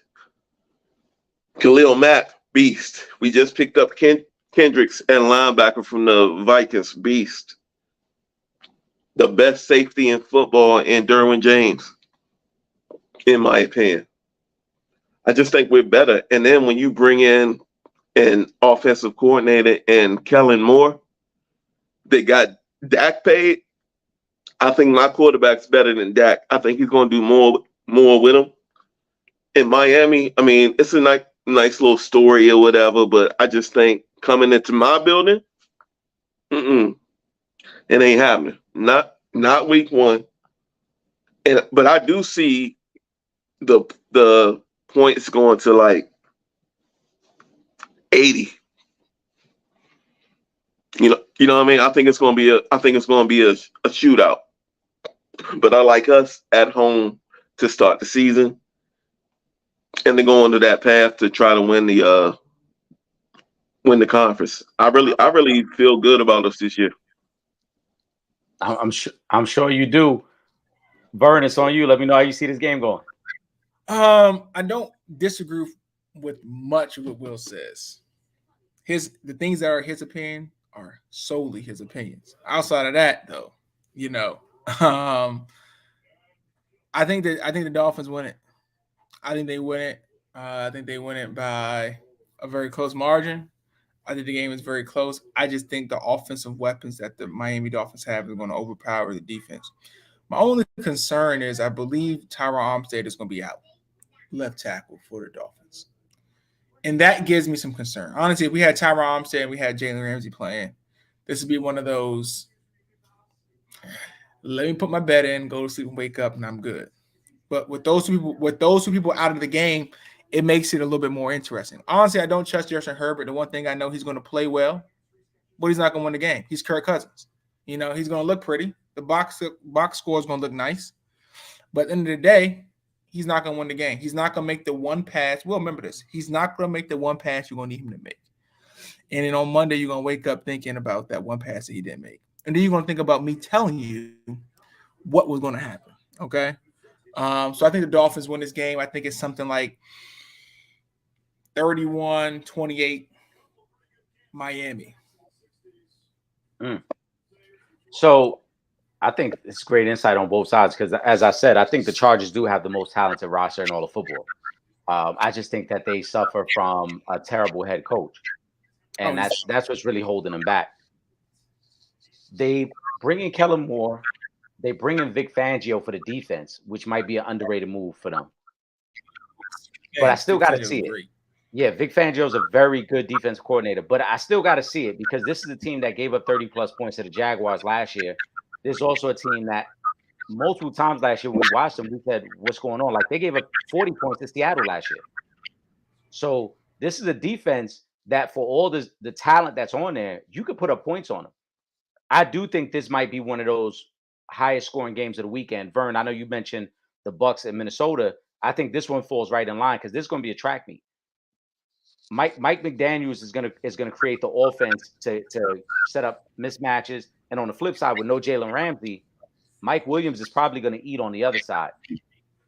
For me, I agree. I like the Dolphins a little bit more. Hold on, Will. Hold on. Yeah, Will. So Jalen Ramsey's in Miami now? Yeah. Damn. Okay. Gotcha. He's not playing. He's going to be out at least for like the first 6 weeks with the torn meniscus. But if Ramsey was playing, I think, as Vern said, I probably would be much more confident in the Dolphins because with Xavier Howard on one side and Jalen Ramsey on the other side, that's a very elite secondary. Armstead being out is another big thing because I think Fangio will find packages to exploit that. And they will there's no secret. I mean, everybody talks about it. To his concussion history, it's going to be something that we watch now every week. But I think the one thing, I think Tua being left-handed helps him here because he can see that side. Generally, that's the blind side. But him being left-handed, I think you can scheme around it a little bit differently just because he's left-handed. But I think that if the Chargers win, it's because Joey Bosa has either 2 sacks or a sack and a fumble. So that's where I'm good with that. I'm taking the Dolphins in a shootout purely because I do not trust Brandon Staley. I can't go against, like I said, my logic that I just used. If you have a bad coach and there's a significant disadvantage at coach, I'm going to go with the team that has the better coaching staff because they're going to make the more sound judgments in the last 5 minutes of the game. Brandon Staley is a guy who uses all his timeouts in the first 2 minutes of the half. And then late in the game, when you're wondering why we're not stopping the clock, it's like, oh, we don't have any more timeouts. Brandon Staley used them all. So for me, I think the world of Jay Herbo. I've said this plenty of times. I think the talent is there, but he's the one piece holding them back. And I can see this being another one of those situations where he gets outcoached in the fourth quarter of the game. And then when we talk next week, it's like, the Chargers probably should have won that game, but Brandon Staley decided to go for it on 3/4 downs that made no sense, and now they lose. So I'm going to take Miami. And then plus also I think just getting the points. I think these are evenly matched teams. So to get the points, you got to take the points. It should be a pick 'em. Brandon Staley does coach football like he's playing Madden. No, he So coaches yeah, football. so that's an issue. He coaches football like a 10-year-old playing Madden. Yeah, He doesn't coach it like exactly. somebody who knows football playing Madden. It's like the 10-year-old who's just running 4 wide receiver sets all game and then wondering why the plays aren't Yeah, working. just running fly routes all day. Yeah. And then after you catch on, it's like that worked earlier. It's like, yeah, but it's a grown man now. I figured it out. Yeah. But yeah, I like Miami. I think you got to take the points. I think they're evenly matched teams, so you take the points there. Seattle hosting the Rams. Seattle's getting 5 points. Vern, kick it off. Man, this would be my second lock of the week. Man, it's not a chance. Not a chance that the Rams win this game. You're going to have Woolen and Witherspoon, the rookie from Illinois. They drafted number 5. Locking it up. You're going to have, one, in my opinion, one of the most, up-and-coming left tackles, Charles Cross. You got Geno Smith. You're going to have DK Metcalf, Tyler Lockett running crazy on that. I feel as though Matthew Stafford, I'm not sure how, in my opinion, I don't know how invested he is into the game anymore. I think he won the Super Bowl. They have a lot of other issues on the team. No Cooper Kupp is one of the biggest. Of course, you always got to account for Aaron Donald. Secondary is in shambles. No really receiver. Opposite me, you're going to rely on Van Jefferson to really do something. You're going to Seattle. Like I said, this is a team that I think that's going to win the NFC West. I think it can get ugly. I know the divisional games. I see this could be maybe 7-10 points easily.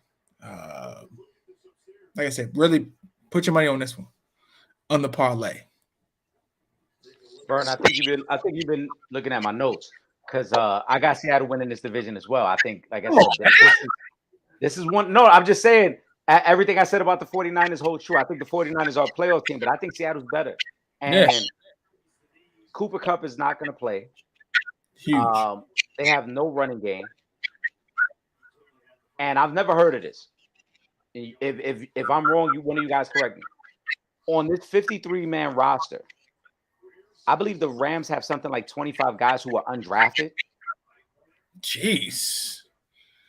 That's crazy. They got like half the roster are undrafted guys because their cap situation is in shambles in LA. Yeah. So remember, they gave away, remember all that fuck them pick for about 4 or 5 years.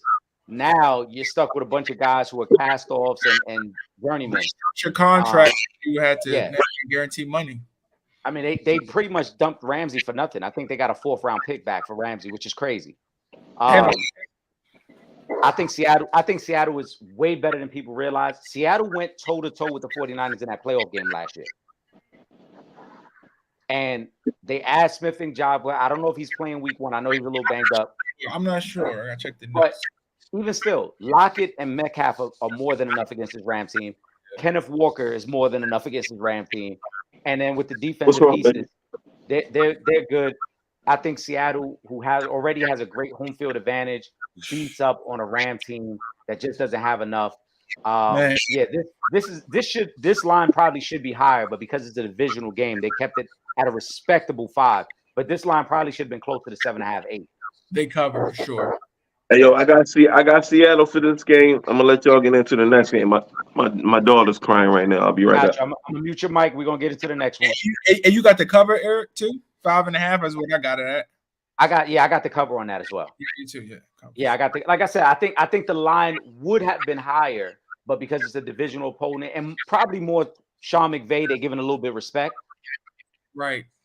But Seattle, I think, Seattle's far better. We got the 2 primetime games. So we go on Sunday night. Divisional game. Dallas going into MetLife Stadium. Dallas is favored by 3.5. Yeah. What do you think? Everything says Dallas should win this game. Everything. All the metrics, everything points Dallas should win this game. I read somewhere where, I'm not sure when the last time the Giants beat the Cowboys with Dak as the starting quarterback. Everything is saying it. Every single thing. But that is exactly why I'm going with the Giants. I'm going with the Giants to actually win this game outright. Yeah. Ooh. Yes, I am. I'm going with them to win the game outright. Few reasons. One, I'm not sure how Dak mental is after they traded for Trey Lance. I think Dak Prescott, I think that pressure is not going to motivate him. I think it's actually going to make him think a little bit too much that someone's probably over his shoulder, even though I don't think that's the reason why they got Trey Lance at that point in time. Micah Parsons is a monster. He's a beast. Don't get me wrong. But I don't think the rest of that defense is going to be all that great. Not only that, I think Daniel Jones is going to improve as not just a passer, but as a playmaker. I think him and Saquon Barkley in the backfield really coming off of a fully healthy offseason. I think Brian Daboll as a head coach is going to have some surprises for the Dallas Cowboys. Their defense is legit. I think the Giants defense could be a top 5 defense this year. I think they intercept Dak at least twice in this game, and I wouldn't be surprised if it's a defensive touchdown. I think this is like a 21-17 game. Giants pull it out, and there we go. So I want to say this. I got some Giants fans in my life, so I don't want them to think that I don't like the Giants. Yeah, I really like Brian Daboll. I'm a big fan of Saquon. yeah. I like Thibodeau. Thibodeau, I think, is a beast, and it's going to be a future star in this league. Dexter Lawrence, But- boy. Yeah, him, Dexter Lawrence, and then I think adding Isaiah Simmons as another guy who could rush the quarterback could be good for them. But there are levels. And I Yeah, think the Giants aren't on that next. I think the Giants are that middle of the pack, really good playoff team, but I can not see on that. that next level. So see that. when you see the Giants beat a team like the Vikings, it's because the Vikings aren't really that good and you can get to the quarterback. But then when you see them struggle against the Eagles, you see why there are levels. Because when they get against an elite defense who can force Daniel Jones to make quicker decisions, he struggles. Yeah. I'm with you. I 100% agree. The And- only reason I'm going games because I just think that I shouldn't. That's it. I understand. I just think this is one of the situations where the Giants will struggle with the pass rush, specifically Micah Parsons. And as we saw last year when they played the Cowboys twice, the Giants secondary is very shaky. And see, they make CD Lamb look like he's an all-pro, all-world receiver. So I think it's going to be a competitive game. I like Dallas to win. To your point about Dak Prescott, I believe Dak is 10-0 career against the Giants. Yeah. I don't think that changes. Close game, but I think that the Cowboys just have too much talent. And Will and I talked about this all last year. And I think this is going to be the developing story coming out of Sunday night. Tony Pollard is going to look so good that people are going to really shift how they feel about the Cowboys. Because I think Tony Pollard is an actual upgrade over Zeke. And when Tony Pollard gets going, I think people are going to be like, wait a minute, maybe Dallas is better than what we thought. Because now they have a dual threat back who can beat you out of the backfield as a runner or pass catcher. So I like Dallas. I like them not to cover. I like them to win outright. But I like the Giants to keep it close. Dallas wins this game. I could see this being, again, I got respect for the Giants, so I could see this being somewhere in the range of 26-23 with Dallas winning but not covering. I like the Giants. Here, by the way. I like the Giants. I think when in a division game at home, I think they got enough. I'm not a big believer in Mike McCarthy at all. Tony Pollard is a true beast, but I don't believe, like in the NFC East, because you know I used to reside there forever. I think this is the kind of game that the home team wins. You know, first game of the year, New York's gonna be lit, and I think they're gonna be ready because the Cowboys are not really scaring me with what they're bringing to the table. Okay, they got Micah Parsons, who I think is probably one of the best players in football on the defensive side of the ball, but then Dak, I think Dak's a little overrated with his little, you know how he does the warm up. Let me get the warm up. You know, the warm up he be doing and all that. You know what I'm saying? I think he's a little overrated, man. I like Tony Pollard a lot. He's been the best running back in Dallas for the last 2 years. They just figured it out. You know what I'm saying? But first week of the year, division rival game in New York, and New York guys, they got some dudes up there. I mean, they not all world, but they not all bad either. You know what I'm saying? So, and they healthy. Everybody's healthy week 1. Saquon's healthy, right? Daniel Jones put on 20 pounds of muscle.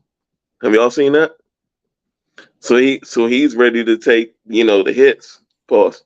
And then I just don't think the Cowboys are that much more talented than the Giants to go up there and win in week 1. I don't even know when they play again in Dallas. I'd probably pick Dallas in Dallas.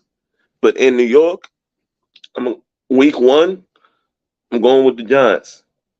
And if they lose, be another reason I hate New York. Like I told you, like Eric, you, Trip, y'all about the only New York people I like. That's a lie. Only thing about New York, I hate New York. That's a lie because you love Carmelo Anthony. He's from New York. Cut it out. No, he's not. He's from Baltimore. He's from Brooklyn. No, he's not. Hold on, bro. We're not gonna have to do this, are we? Do we have to do this? He's from Brooklyn. He got the WB. What's that stand for? And all he what's talk that about WB stand for on his arm? West Baltimore. All right. It ain't West New York. And all he it ain't West Brooklyn. It ain't West Brooklyn. All he talk about is going back home to Red Hook. So he talk about. Come on. He's raising his family in New York. I ain't going. He's raising his family in New York. Where he play at? Where did he play high school ball at? He played his high school ball in Baltimore. Baltimore. Where he played his college ball in Virginia. Where he played his college ball at? It wasn't New York City. Syracuse. It sure wasn't New York City. Yeah, that was upstate. Syracuse upstate, right? I was trying to slide that one in there real quick. Like, I was just trying to Syracuse upstate, right? Yeah, we don't claim man. Syracuse. Come on, man. We don't claim Syracuse. Come on, man. I think but listen, I think the Giants are a really good team. There's nothing against the Giants. It's just you got to have a winner, you got to have a loser. And this is one of them games where it's two good teams, and I just think Dallas is a little better than the Giants. But that's not a knock on the Giants. I think Brian Daboll is a very good coach. I think Daniel Jones has gotten better. We saw Saquon. We saw the best of Saquon last year. They add Darren Waller now, so maybe that opens things up for them now. That's a big factor. I forgot about that, bro. But yeah, Giants all day. That's going to be a little security blanket for him. Would you say, yeah. Darren Waller's injured already. I'm not sure if he's playing. I'm not sure if he's out, but his hamstring. He has a hamstring right now. Yeah, I think he's a game time decision. I'm assuming he is going to play, but I think the Giants are a playoff team. I just think that again there are levels to this, and no matter how you feel about Dak, I would still take Dak over Daniel Jones. Y'all shaking your head. Vern, you should know better than anybody. Daniel Jones only looks like an all-pro against the Commanders. That is very true. He only looks like an all-pro against the Commanders. He's like 9-1 against it or something crazy, like 6-1 or something against the Commanders. That's nuts. Ever since his Achilles got messed up, I feel like he's been regressing. And I think this is the year where the Cowboys decide they're going to move on. I think so. I think the opposite. So when we talked about it last year, the Cowboys were at their best when Cooper Rush was the quarterback last year. And the reason they were at their best is because they went run heavy with the play action pass off of that. And then when Dak came back, I guess because they made the investment in Dak, they felt like we got to air it out. I have a feeling that Mike McCarthy's going to scale it back. I'm like, no, let's get back to running the ball. Let's run the ball. Let's go play action. And maybe Dak only throws the ball 22 times a game, 25 times a game. Let's get. Am I wrong? Didn't they go 5-1 with Cooper Rush last year? Yes, they did. That's nuts. That's nuts. And an impressive 5-1, like I said, because they went run heavy with the play action pass. And I also think too, the Cowboys' weapons are better this year because Michael Gallup is a full year recovered from the injury, and they add Brandon Cooks as a slot receiver. So I think their weapons are better now. I like Dallas, but again, long term, I like the Giants.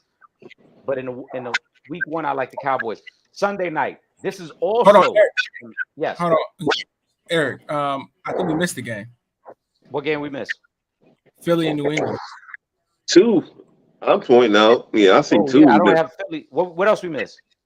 That's it. No, Bills, Philly plays New England. In New England. Yeah. How I missed that? Let me see what the line is on that. How I missed that one? That's actually my lock of the week. That's my 401k pick, actually. I'm glad you brought it up, man. Yeah, Philly at New England. Philly's favored by 4. Go ahead, Will, kick that one off.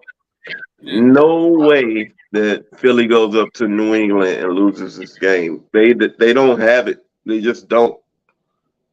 As far as the Patriots and the Eagles, I'm tired of people discounting Jalen Hurts.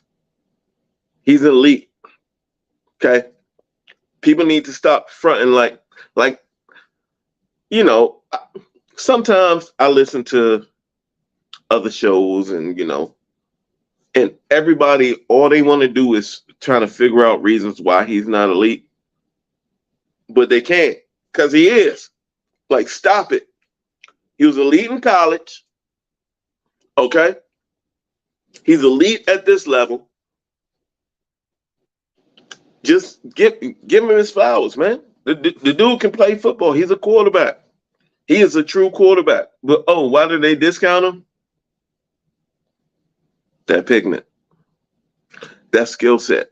They don't respect. They still trying to act like they don't respect running quarterbacks. But he's not even a runner. He can run. You know what I mean? But he's super accurate. Okay? He went to the Super Bowl. And they still trying to discount this dude. The Eagles are a problem. Their defense is top 3, in my opinion. They coach. I mean, they got a squad. If Vern and you over there, I see your hat. That's the problem. They're gonna be a problem for y'all, bro. They're gonna be a problem. Oh yeah. You know what I'm saying? And going to New England, I ain't seen nothing from New England since the pretty boy left. So I think it's gonna be a blowout. I think the Eagles win by at least 10 in New England. 401k pick of the week. Put your money on it. Put your money on it. That's Will's 401k. Vern, what you like in that one? Man, Will, to be honest with you, this was my 3rd pick. Like, if it wasn't for the Commanders and the Ravens, this would probably been tied for number 3. I pretty much agree with everything you say. I think the reason why this line is not higher is because people want to keep giving Bill Belichick his respect. But the reality is Bill Belichick just has not been the same coach without Tom Brady. Not only that, he hasn't drafted well. They have, like, Will, I don't know who they're throwing the ball to. Seriously, I don't know. I mean, they have Ramondre. I can't name one receiver for them. Yeah, I mean, I think they have what's his name? Number 84, I think Coyote. I don't know, whatever. But it's just I can't name one guy. There's no one that lines up and says I can win 1-on-1, right? And the Eagles have not just good corners, but their defensive line is probably we talking about from a depth standpoint in the best, right? So imagine what Mac Jones is going to do when he snaps the ball and Jordan Davis is in the backfield. I mean, deer in headlights. Will it can get ugly. I'm not doubting it. I know a lot of people are saying that New England covers. I'm not sure exactly what they're looking at with New England cover. I'm disagreeing with, I guess with people who I guess they call betting gurus, etc. I'm going with the Eagles. I'm going for them to cover. I think Jalen Hurts stomps a mud hole in Bill Belichick's ass. I think it's like a 21-3 first half, and they might, just chill out and they might make the game closer. But I definitely think I'm right on Will. I think they go up there and just absolutely eviscerate the New England Patriots. Yeah, I agree, and I apologize for missing this game because this is actually my 401k pick of the week. Damn, we both got it. Yeah, because as we talked about when we went over the AFC East, there isn't one area. Granted, there's some pieces on defense, but there isn't one area about the Patriots that, to me, would even make me think like they're a competitive, high-level team, right? No offensive weapons. Every week, you're probably going to have the worst quarterback on the field. Like, there ain't many weeks that Mac Jones is the better quarterback on the field. The offensive line is bad. And now you're playing an Eagle team that's going to be out for blood. Everybody loves to talk about Super Bowl hangover. I don't think there's going to be any Super Bowl hangover with the Eagles because the Eagles feel like they should have won that Super Bowl. They really feel like they were the best team last year. And how many times last year did we see the Eagles just chill in the fourth quarter because they was up by 3 touchdowns? The Eagles know what they are every week. And I think they're even better now than they were last year. So this is a situation where, as Vern said, this could be 21-3, 24-7 at the half. This could be Darius Slay running back a pick six, just yucking it up on the sidelines because it's like we chilling right now. And I think Nick Sirianni has even more tricks up his sleeve than he showed last year. I think last year was just the introduction of like this is what we could do. But now that Jalen Hurts is even more comfortable in the offense, now that we got everybody on the same page offensively and everything we could do, we're gonna start to unveil even more things. Bill Belichick and them, they're not ready for this game. You got to worry about that receiving core that they got out there. That's sick. And who's the running back that they just brought in this year? DeAndre Swift. Bro, they loaded. They are low. And the defensive line, they just drafted that young kid from Georgia, right? Jordan Davis, Hassan Reddick, Nolan Smith. And they already had Jordan Davis missed the whole second half of last year. Yes. And they still were a top 3 defense. Yeah. Now you add Jordan Smith. Now you add Carter to that. You add in more pieces to a defense that was already one of the best defenses. Yeah. You better take that hat off, boy. And ugly. Hey, when they play us, that was 5 sacks, but it's I think no, but hold on. I'll say this. The only way that the Patriots have a chance in this game is if they play them the way the Commanders played them on that Monday night, where the Commanders play ball control offense, but also the Eagles turned the ball over like 3 times in that game. That's really the only way. And even with that was still a 1-possession game that the Commanders were able to hold on to win. That's the only way the Patriots win.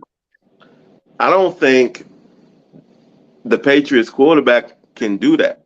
Like I really think the Eagles are going to be in his ass all night, and it's going to be a problem. Like I really see this being a blowout. Put your money on it. If everybody that listens, week 1, you want to win some money, go ahead and throw some cash on the Eagles, man, because they're not losing this week. I think this is one of those where the line was sitting at 4 to try to make you second guess taking the Eagles. Vegas is trying to trick you out of, because they know it's going to be so much money put on the Eagles. They're trying to trick you out of taking it. Yeah, they try to make it the house. Yep. Wait a minute. Are the Patriots better than we thought? Wait a minute. Does Vegas know something we don't know? No, Vegas know what we all know. The Eagles are one of the 3 best teams in all of football. Yeah. The Patriots are one of the bottom 10 teams in all of football. This is going to be a blowout. So Vegas, people need to understand. This is not, all right, let's give them a little tutorial here, Eric. When it's more than 3 points, usually Vegas is just trying to move the line to get even money on the bets. You know what I'm saying? They just trying to bring it back to the other side. It ain't no way that they think that the Patriots are going to win this football game. They move the line. They're going to move the line a little bit, but just know football, and you can see that the Eagles are going to win this football game. I don't care where it's at. They could play. It's at New England, right? Yep. It could be in London. It could be in Germany. It could be in my backyard. I don't care. The Eagles will win that football game. Yeah, I don't see. Like I said, I don't see a scenario unless it turns into just the Eagles are so sloppy on offense where they're turning the ball over and they're giving the Patriots short fields. but I don't see a scenario where they could beat them. Vern, let me know unless something different. I'm with you. I'm agreeing. There's no way. Mac Jones is going to drop back and he's going to fumble the ball. I mean, that's what it's going to look like all day long. And to our point, right? Because I love to look these things up. So Vegas obviously has the lines out like on the first pretty much 6 or 7 weeks of the season. It could go even further than that, but they'll normally give you like the first half. Week two, the Patriots host the Dolphins. They already got them as underdogs by 2.5 against the Dolphins. You're not telling me that the Eagles are only a 1.5 better than the Dolphins. No, not a chance. Yeah. You know what I'm saying? Like that's to Will's point that Vegas is trying to persuade you to put money on the Patriots. Put money on the Patriots. They know, because if you put the line, if you put the line where it should probably be Eagles 5.5, maybe 6. 5.5. Right. They know that you won't get as much action on it because then it's not value. Of course. But if you put it at 4, there's value there. To be honest with you, I might drop to 3.5, Eric. Well, then I'm gonna wait till as close to kickoff as possible, because if it's going down to 3.5, you get more value.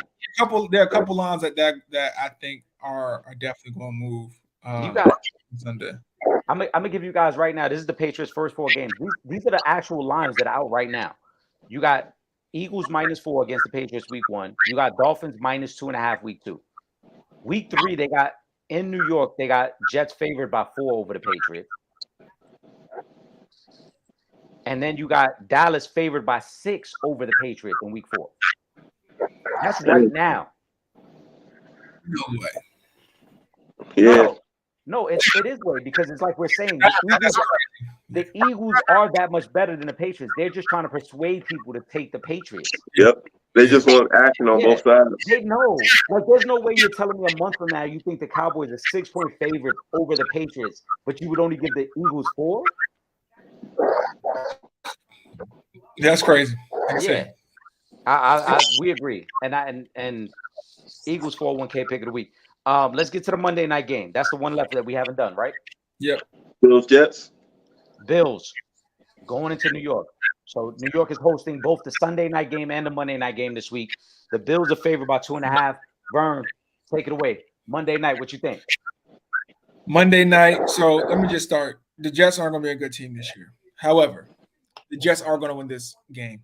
And the reason why they're going to win this game is for a few reasons. One, I don't know what's going on in Bills camp between Josh Allen, the head coach, and Stephon Diggs, but I think that is going to run over in this game. And the reason why it is because their secondary is going to make things very frustrating. And what we know is that Stephon Diggs, if he does not get targeted, he makes it known to everyone. I think that, along with how it last year ended through this whole offseason, I think that is going to bother the team.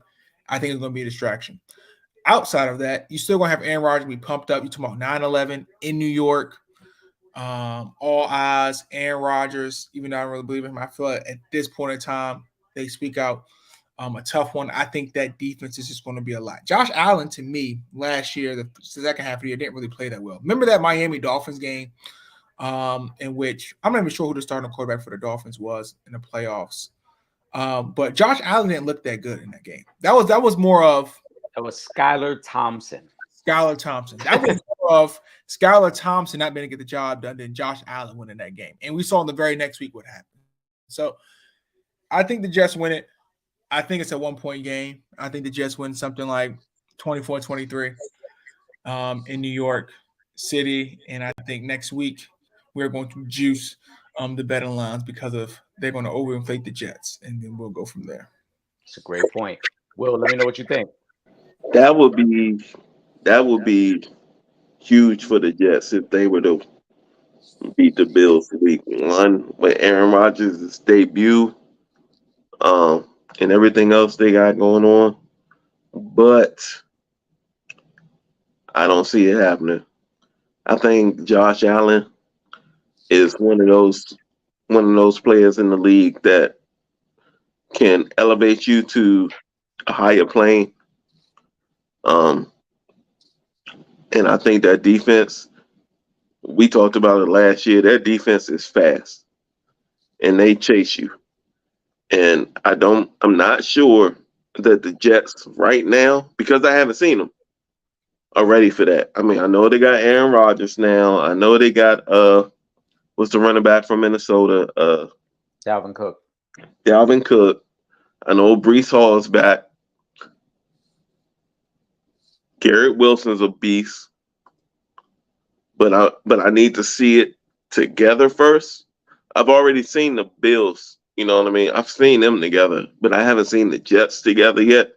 So until I see it mesh and form, I can't, and I don't even think it's going to be like a big point differential. I just think until I see the Jets do it, I can't believe in it yet because I don't really believe. Aaron Rodgers is old. He can still play, but he's old. And I haven't seen him put it all together yet. Josh Allen is coming. Pause. And those boys have been trying to get it going. I like Sean McDermott's their coach, right? Yep. Sean McDermott. I like Sean McDermott. I like the defensive aggressiveness. So that's a game I'm gonna think it could be like Bills, like 2017. But until I see the Jets actually do it, I'm gonna take the Bills. I'm taking the Jets. I'm with Vern on this one. A couple things with the Bills that I'm not liking right off the bat. First is they can't get a pass rush, and Von Miller I don't think is healthy yet, so I think they'll continue to struggle there. Leslie Frazier, who is the defensive coordinator, is out, and I think there will be some sort of adjustment period there for them. Why's he out? I think he retired. He stepped away from the game for like a year, he said. Oh, he's gone? Yeah, he stepped away. He's good. So I think that will have an impact on them because now you're implementing a new defensive philosophy with a team that already struggles to get to the quarterback. I could see some confusion in the secondary and Garrett Wilson getting open on a big pass in this one. And then to Vern's point, Stephon Diggs. The Jets are going to put Sauce Gardner on him.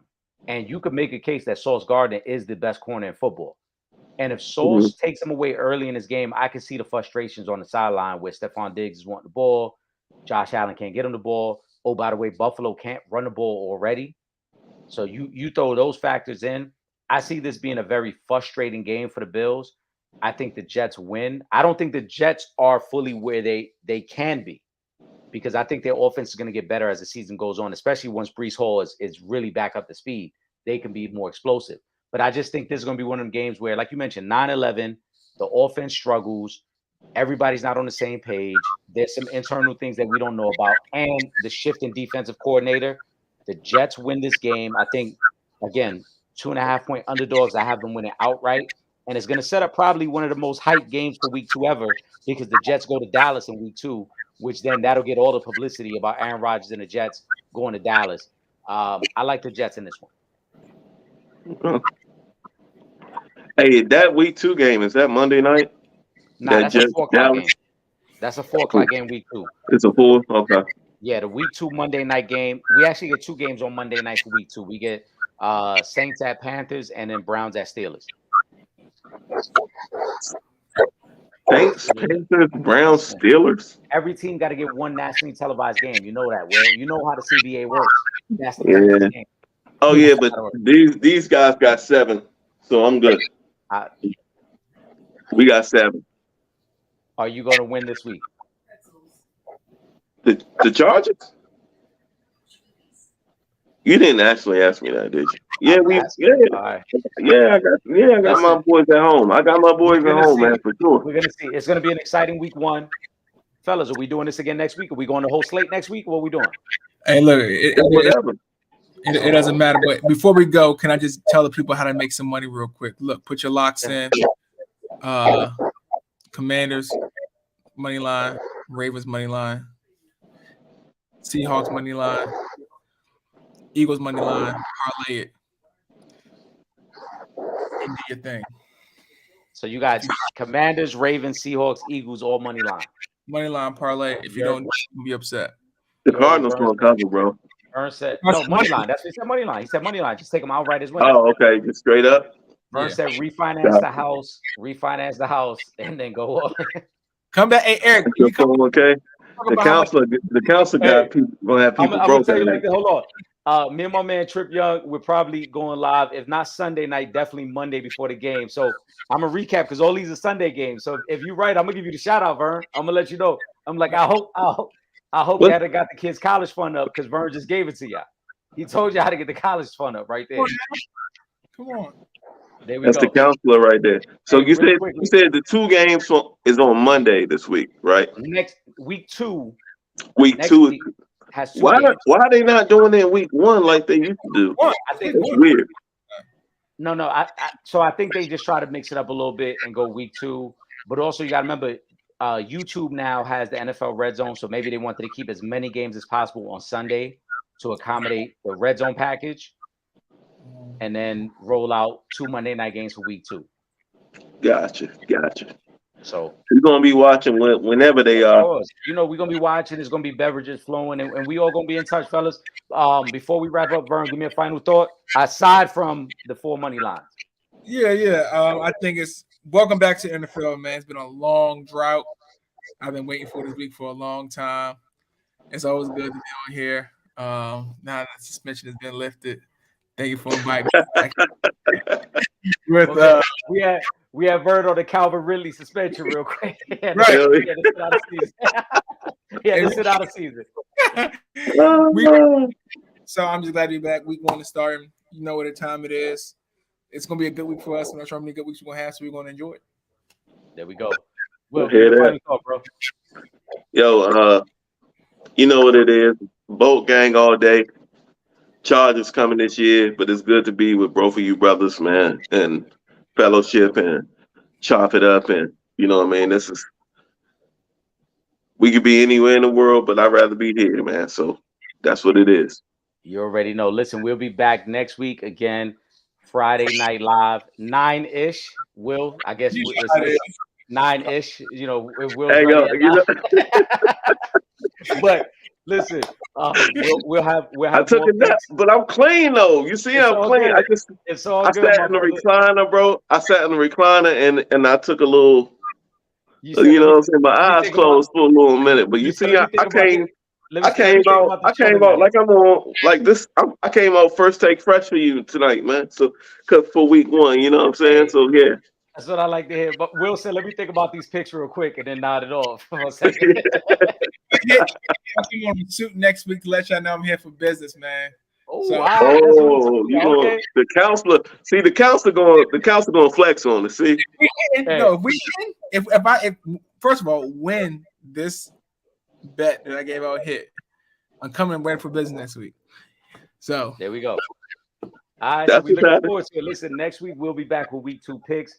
But for my brothers Vernon and Will, I am Eric Sanchez. We are the Opinionated Ones. We'll see you guys next Friday, 9 p.m. We out of here. See you.